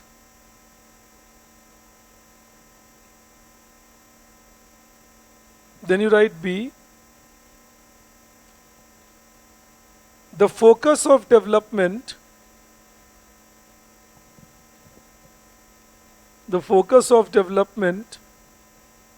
was on large scale capital intensive growth. I'm repeating myself. The focus of development was on large scale capital intensive growth, which led to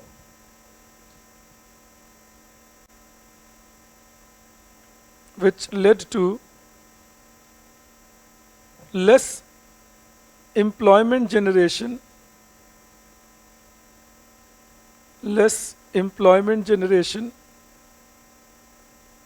in industries.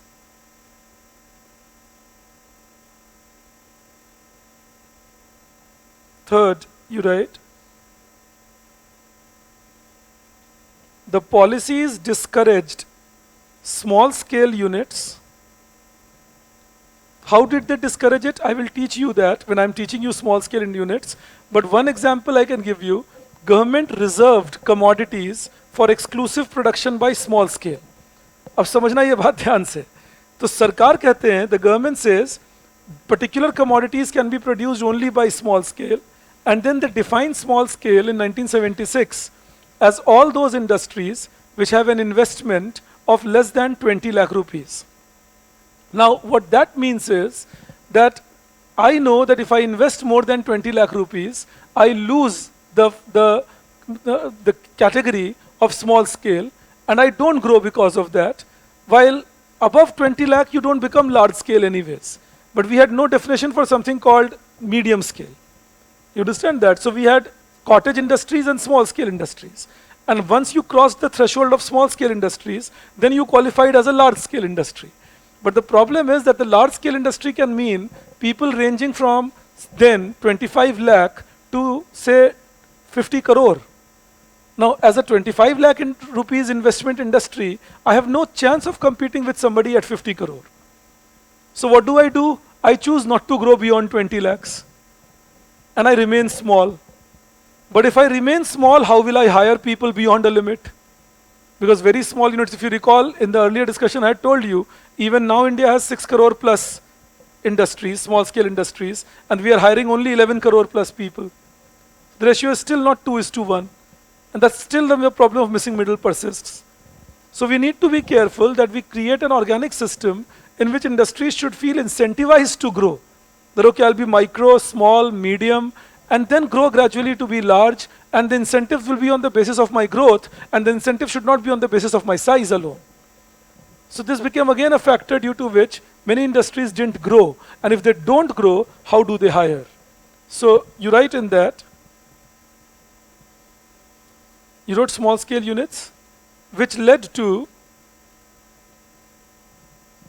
in the same thing you continue, which led to lack of development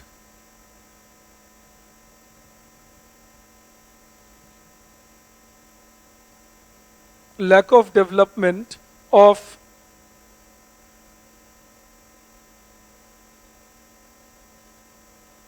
medium scale enterprises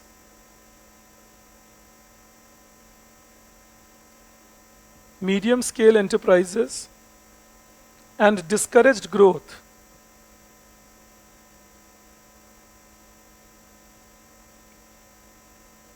Then change the paragraph and write,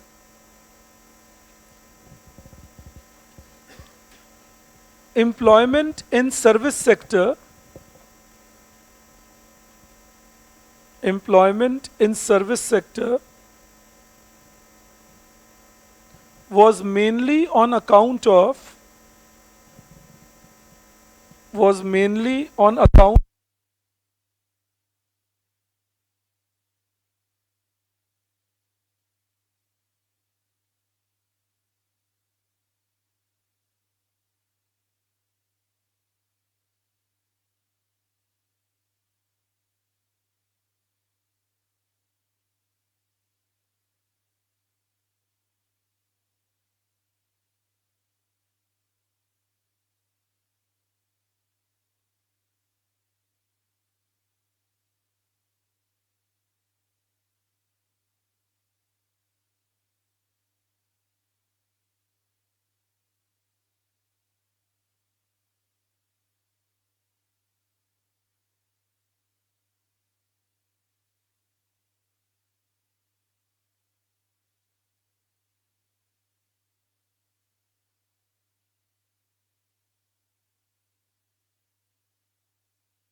the idea is that the discouragement was to grow. It kind of perpetuated. Last 1 minute. Can I? Okay, so online people, if you missed last 1 minute, we can do one thing. maybe one of us can share the notes with you because I was only dictating. So don't worry at all. मैं कुछ नहीं समझा रहा था, मैं ईश्वर की शपथ खा के कहता हूँ. मैं बस dictate कर रहा था. So in case you missed the things, what we can do is, can one of you just take the picture just now and post it on the group? That helps. Who can do that? Okay, perfect. So do it now. वो अभी कर लोगे ना तो अच्छा है, सबको तसल्ली हो जाएगी. So we are just posting it on the group from here. Don't worry at all. In case you are unable to hear me. All right. अब आया, ठीक है.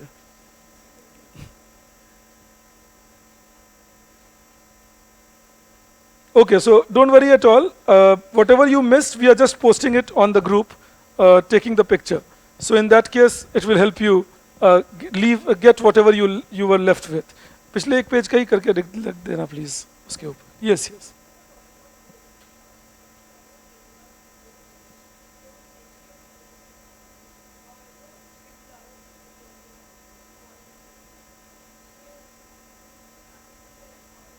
Okay, so I'll tell you quickly. I'll answer this question because I have one more thing to finish with you. See, actually, 16th, 15th, 14th century were days when you flourished with your agricultural development. India had fertile land, good agricultural possibilities. We flourished with that, and we had the handicraft system, which did not need technology. You understand that? Like it didn't need a huge technology, it didn't need huge innovations. So we flourished in that process. It needed good patrons. It needed good support from someone. Now the royalty was giving that support, being that patron. So whether muslin from Dhaka, etc., and all, or cowrie shells from southern India, they were all much in demand across the world, and these people could grow because they were supported by their kings. So that feudalism was not a problem till you did not have industrial revolutions. Because no other country was having it too. You understand that? I was trying to explain to you why we didn't have industrial revolutions and those guys had it. It was not that we were not educated and they were more educated. It was also not that we had not seen the world and they had seen the world. But it was just that the structure was not promoting industrial revolution in India. So in a feudalistic structure, you can look at Europe between 12th century and 15th century. They were far behind us. But they were far behind us because socially they were like us. But their land was not as fertile. You see that? So they could not grow as much as what we could grow. They didn't have as good rivers as what we had. The tropical climate was missing in their system. So they remained behind the curve. But look at the way and that is why Spain, Portugal kind of grew better because they were still closer to the tropics. So they could do better in those days. So climate played the geography played a big role then. Industrial revolution broke the idea of geography. That started making science play a bigger role. And science played a bigger role in those countries which were already innovative in nature. It still does. Some of you would be more, for the lack of a better word I'm using it, but more intelligent than others for a simple reason that you are more innovative than others. Why do Indian students become world beaters gradually? हमारा education system तो पूरी कोशिश करता है हमें खराब करने की. फिर भी हम ठीक क्यों हो जाते हैं? हम ठीक इसलिए हो जाते हैं as Indian students क्योंकि हम शुरू से ही adapt करते रहते हैं. We keep adapting. Sometimes our teachers come, they teach us things, we don't get a lot of things, but then we try adapting so that we know them, so that we can kind of, put it back on the paper. That is where the brain is working. Parents get very strict at times, so we are adapting how to manage them and still get our work done. That is all, it's all about that. अब जैसे मैं छोटा था, मेरे mother बहुत strict थे, बहुत भी अंडरस्टेटमेंट है, तो काफ़ी ज़बरदस्त कंट्रोल रखते थे हम दोनों भाइयों पे. तो हमें कुछ अगर चाहिए था तो हमारी 2-3 दिन पहले से मेंटल प्लानिंग शुरू हो जाती थी. क्या बात करनी है, कैसे रखना है, क्या कहेंगे. पर अच्छा है, वो क्रिएटिविटी ग्रो करवाता है. It makes you creative, makes your brain function. We realized it long later when we were reading books on psychology. That is how we became creative. So Indian system, it goes like that. Many things happen on place and you're doing this, you're doing X, Y, you're living in a joint family, you're managing that joint family at times. Some people you may not like, but you still live up to them. and so on. You don't challenge them much, mainly because you feel, okay, why disturb the equilibrium in the family? And that gives you patience, and that allows you again to grow better. So we have our own system of developing that. But my point is that is not something where we are trained properly. We are trained by outside. In US kind of a place, where or Europe also, they train their children in how to adapt, how to be emotionally more alert, how to understand what's happening around. And that training, if we can give our children, then I believe Indian children are no less. मैं हमेशा ये बात कहता हूँ that we guys lose as compared to them in our college days. Till school, we are far superior to them.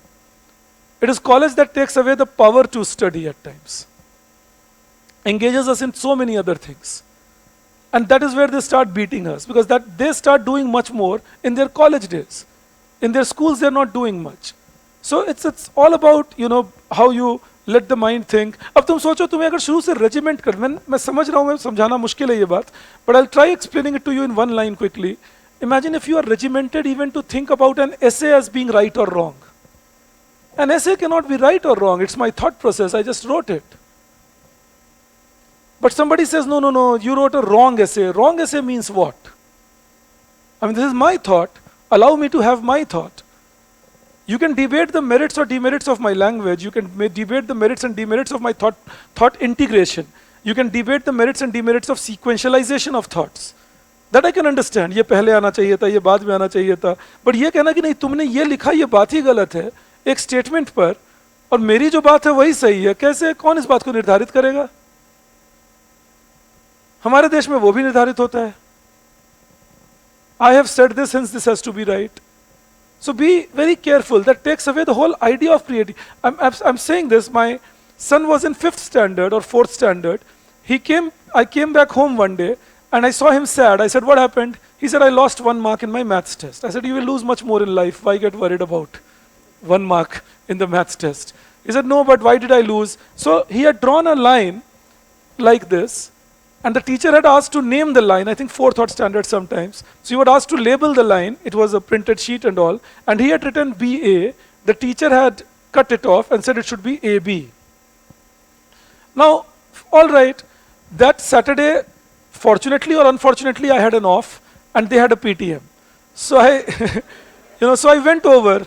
I talked to that person, and honestly, I'm telling you, I have no reason to lie, even though my wife still accuses me that I was doing it deliberately. But I'm honestly telling you that what I asked was very innocuous, and I had a genuine question in my mind. I asked the maths teacher that, is this a line or a vector? And, I suddenly saw my wife rolling her eyes and later on telling me that you go and rag teachers, that is not done. But I was not ragging her. I thought maybe she has taught them vectors or something. And therefore, there is a difference between AB and BA, And then she said, no, sir, it's a line. I said, ma'am, if it's a line, then how do I explain how AB is different from BA? If it's a vector, I can explain AB is different from BA. But then my wife said, you leave. And I left. That's completely okay. But my point is that अगर इस extent तक रटवाएंगे अपने बच्चों को, तो आगे चलकर वो कैसे creative होंगे? So I was trying to explain that we lost that modernity, because till then everybody used to learn by rote. The Europeans would mainly learn by rote the Bible, and we would learn by rote our theological texts and so on, But that learning by rote started changing by the middle of 16th century. And unfortunately, India never had it for next 200, 300 years. Then Macaulay comes, and Macaulay introduces in the name of modern education, an education where he wanted us to be clerks. So here we are, training ourselves to be clerical. अब याद करके देखिए, हमारे school में जब हम होते थे, आप भी जब होते होंगे 10th में, 11th में, 12th में, तो हमें टीचर्स इंस्ट्रक्शन देते थे, यही लिखना, नहीं तो बोर्ड में नंबर नहीं आएगा. मतलब यही लिखूं मैं, कुछ और क्यों ना लिखूं, जो सही हो, लैंग्वेज अलग हो. So this is where the problem comes in. That when you have to be careful that unless we don't create that, and India is still stuck up in that thing, so we'll still take time. But unless we don't change that, innovation capital, India will find it difficult to become that. Innovation capital होने के लिए जरूरी है कि आप अपने बच्चों को सोचना सिखाएं, सोचना enjoy करना सिखाएं. सोचने से डरे नहीं, एक्सपेरिमेंट से डरे नहीं, हम कन्फर्मिस्ट बना देते हैं, वो गड़बड़ है. In a nutshell I am telling you that you know feudalistic societies make their children conformist. I did it, so hence you should do that. Why? I did something 30 years ago. Why should my 30-year younger son do the same thing? That fellow can do something else. And if he fails, so be it. He will succeed the next time. When did we succeed the first time? It didn't go like that. But that is how society has to learn to do that. You know, if the society learns it, then you are better off.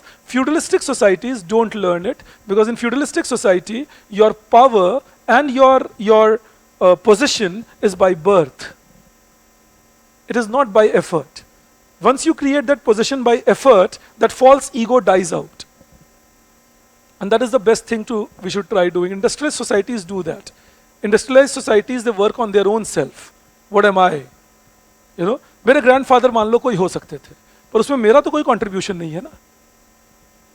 तो मैं class में बोलूं अरे मेरे जो grandfather थे वो फलाना फलाना थे, होंगे, तो उसमें तुम क्या करोगे और मैं क्या कर सकता हूं? वो बन गए जो उनको बनना था.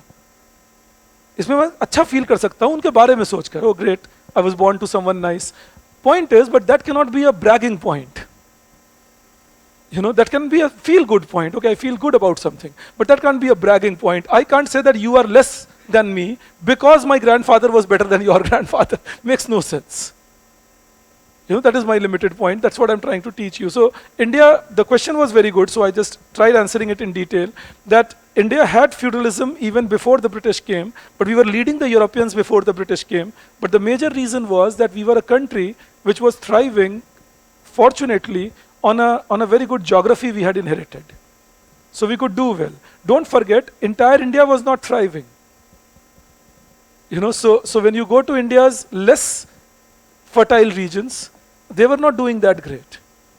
You understand that? So that in that sense you have to kind of bring an equilibrium in the mind. Okay, now so I can believe that the conclusion part is understood to you, that it's always about bringing people out of agriculture. Now I take you further. I will talk to you about, you give a heading, role of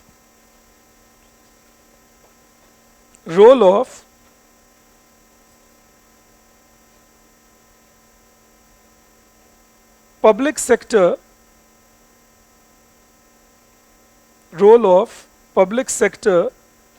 in India's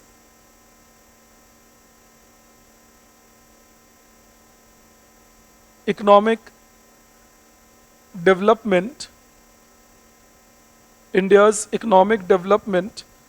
in pre-liberalization period.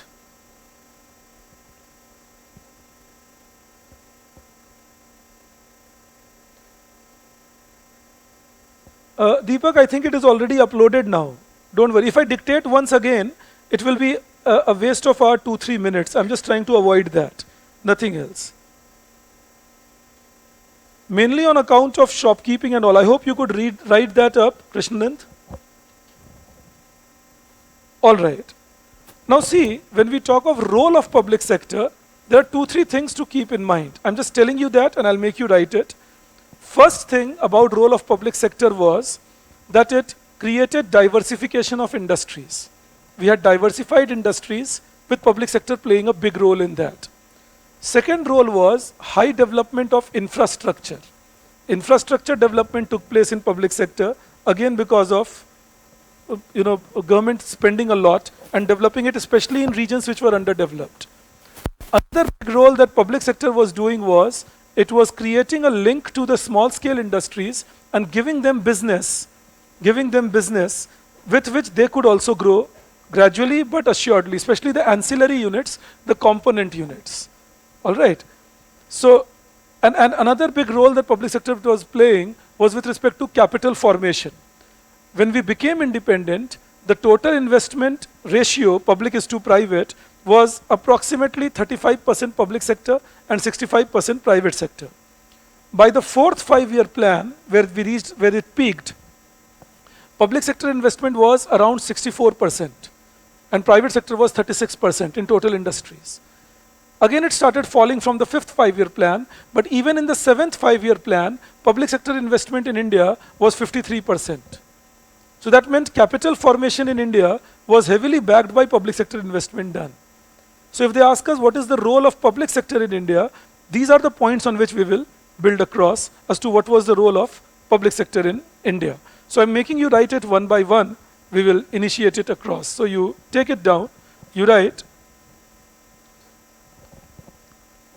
public sector was given the role of, this is an introduction kind of. Public sector was given the role of commanding heights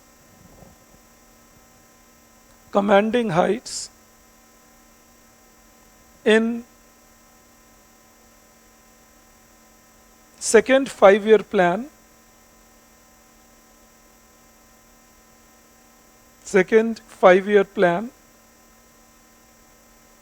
full stop.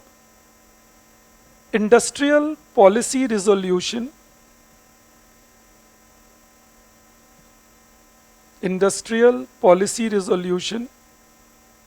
1956,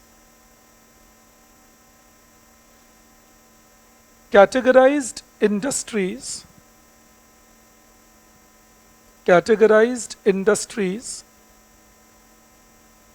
into 3 groups.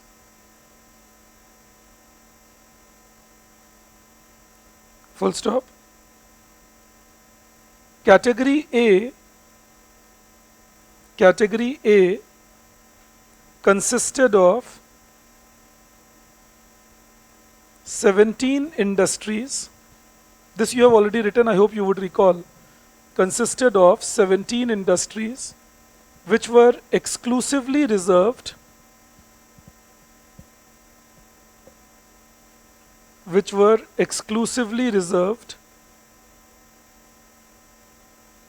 for public sector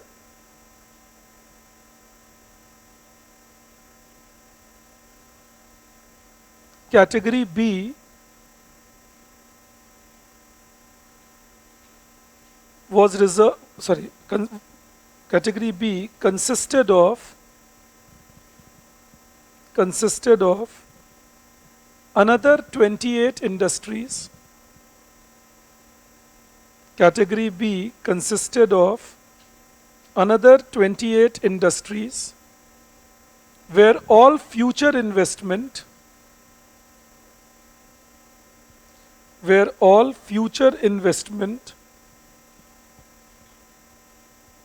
was to be done by public sector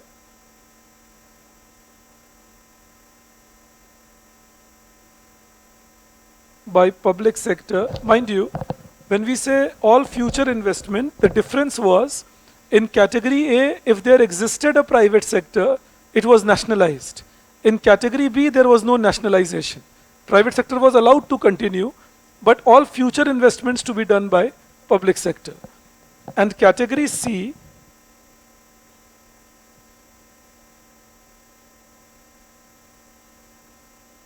which included all other industries,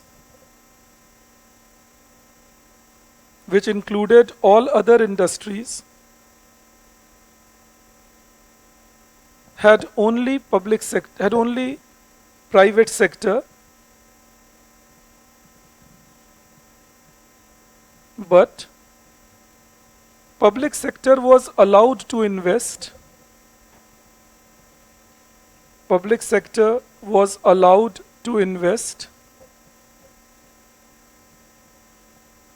If required.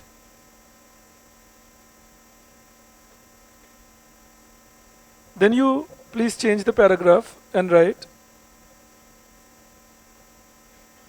major roles played by public sector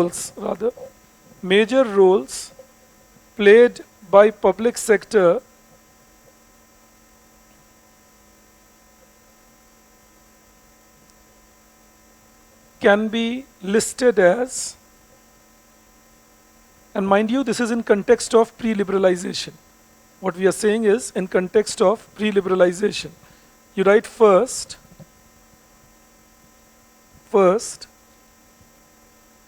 it promoted industrial diversification.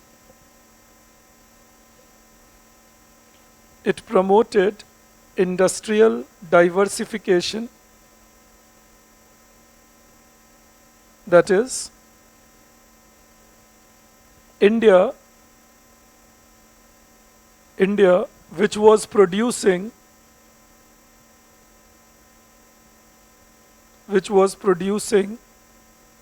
only 12 types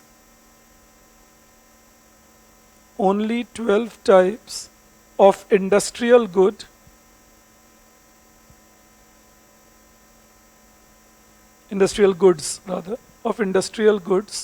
in 1947,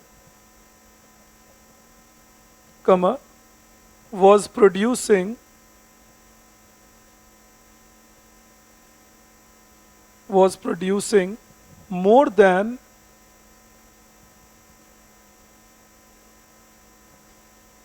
8,000 manufacturing commodities,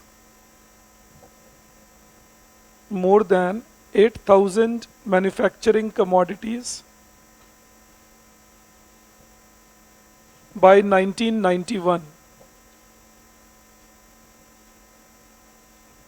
Second point you write, or in the first point you add one more thing. It also initiated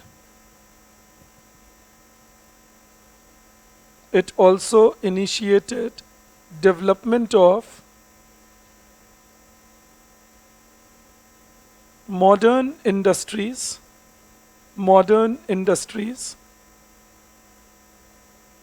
like chemical,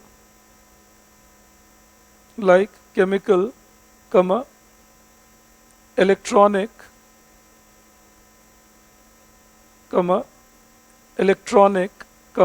electrical appliances,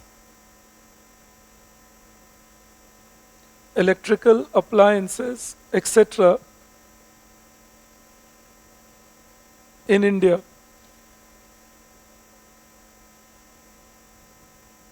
Then you write second, public sector extensively contributed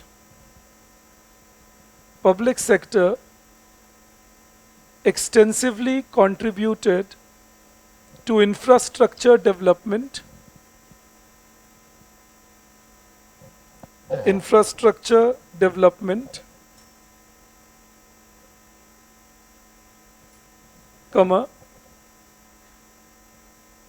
mainly in the field of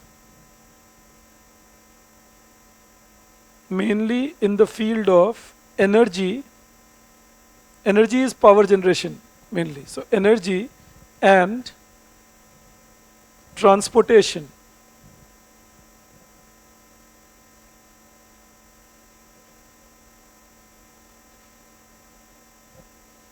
At the time of independence, in the same point, at the time of independence, India's total power generation capacity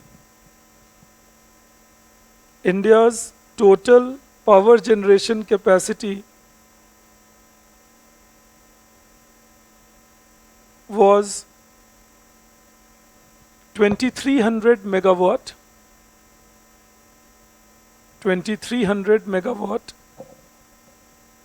which increased to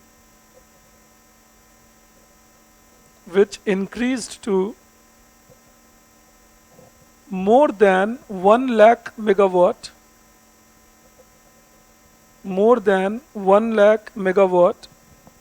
by 1991.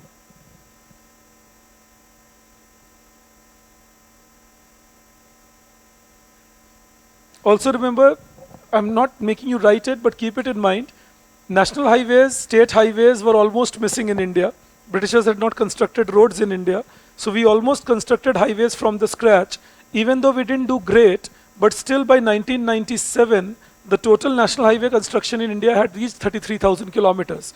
Of course, we have done much better after that in the last 25 years, but 33,000 kilometers starting from the scratch was still a decent achievement, but nothing great, but still a decent achievement. So road transportation, railway sector modernization, and electrification. These were sectors where India was doing good. Communication, we were doing badly. Housing, we were doing badly. Urban development, we were doing badly. Alright, ये दो तीन sectors, इनको भी infrastructure में ही count करते हैं. So communication, housing, and urban development, we're performing poorly in that. But roads, railway, and electricity, we did pretty decent in that. Alright. Then you write next, third.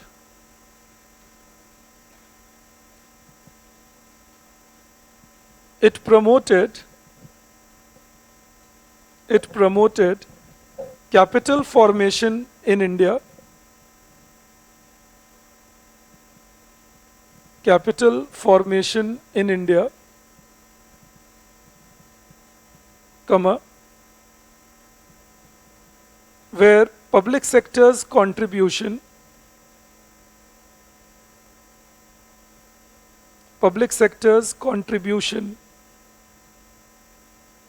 to industrial development, industrial investment, sorry. Public sector's contribution to industrial investment increased from less than 40%, increased from less than 40% in 1947 to almost 66%, by 1974, where it peaked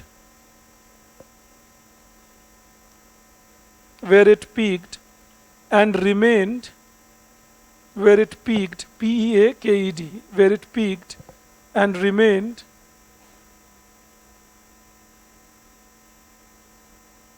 above 50%, even during 7th five-year plan. 7th five-year plan was 85 to 90. So even during 7th five-year plan, the investment also includes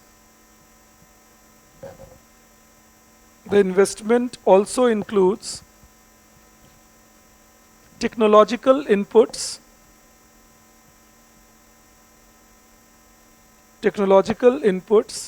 and training of human resource. Technological inputs and training of human resource.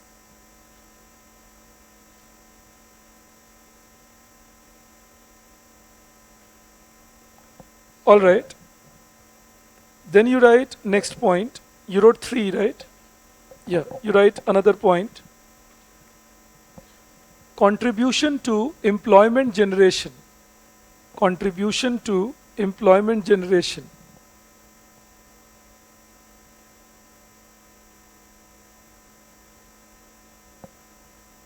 And you write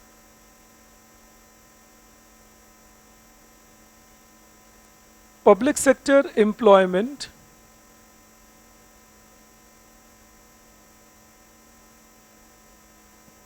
continuously increased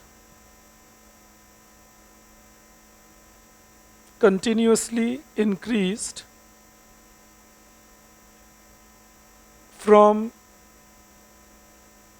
less than 1% of workforce in 1951, less than 1% of workforce in 1951 to more than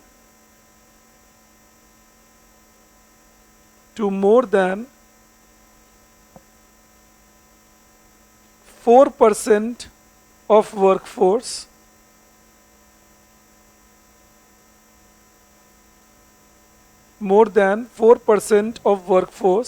by 1991. Full stop. Apart from higher employment, apart from higher employment, comma, it also focused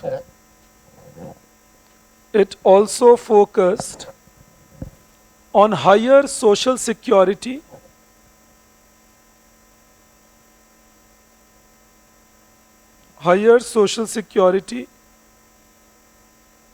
comma, better wages and better working conditions for poor.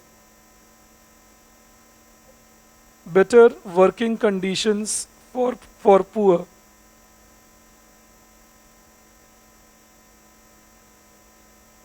By poor here, we mean the lower end workers. Alright, that is what we call the poors here. And then you write one more, fifth. It promoted, no, I know, मेरा वक्त पूरा हो चुका है लेकिन मैं चाहता हूं कि आप बस ये जो आखिरी पॉइंट है वो लिख लें ताकि हम खत्म कर सकें इस बात को. You write, it contributed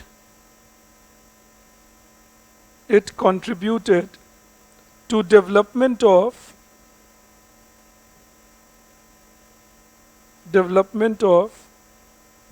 relatively underdeveloped regions,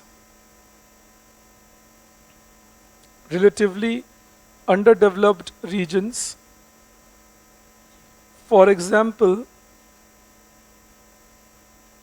the 4 steel mills of India in foreign collaboration, the 4 steel mills, STEEL wala steel mills of India in foreign collaboration were established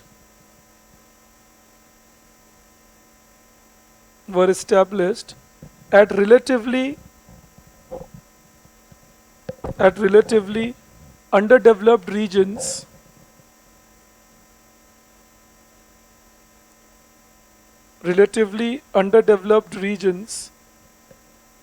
of Bokaro, Rourkela,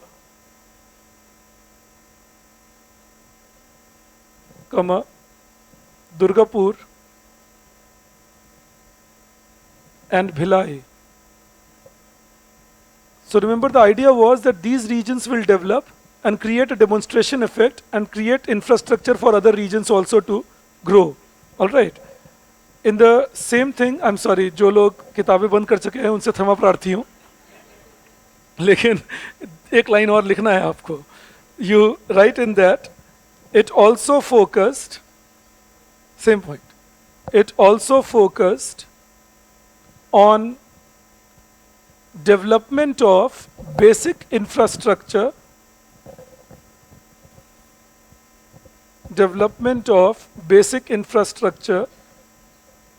like urban development,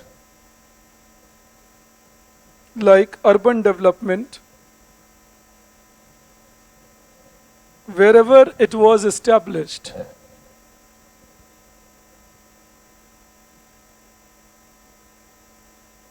Now, this is a talk that we do on all the benefits or the role of public sector. But I will tell you about some of the problems that we faced in public sector in this time period, and then conclude on that. On private sector, I will give you 150 words, 200 words for an in-case question. That in case they ask you on private sector, because private sector did not have a major role to play in this. And then we can begin with micro. All right, so tomorrow I see you and we'll begin with these then. Thank you. And online people, I'll have to leave early today. I have something very important lined up. So if you have doubts, please send it to me on Telegram. I'll be willing to address them. Thank you. If you provide data, you get better marks, Srishti. So it's advisable if you can provide data.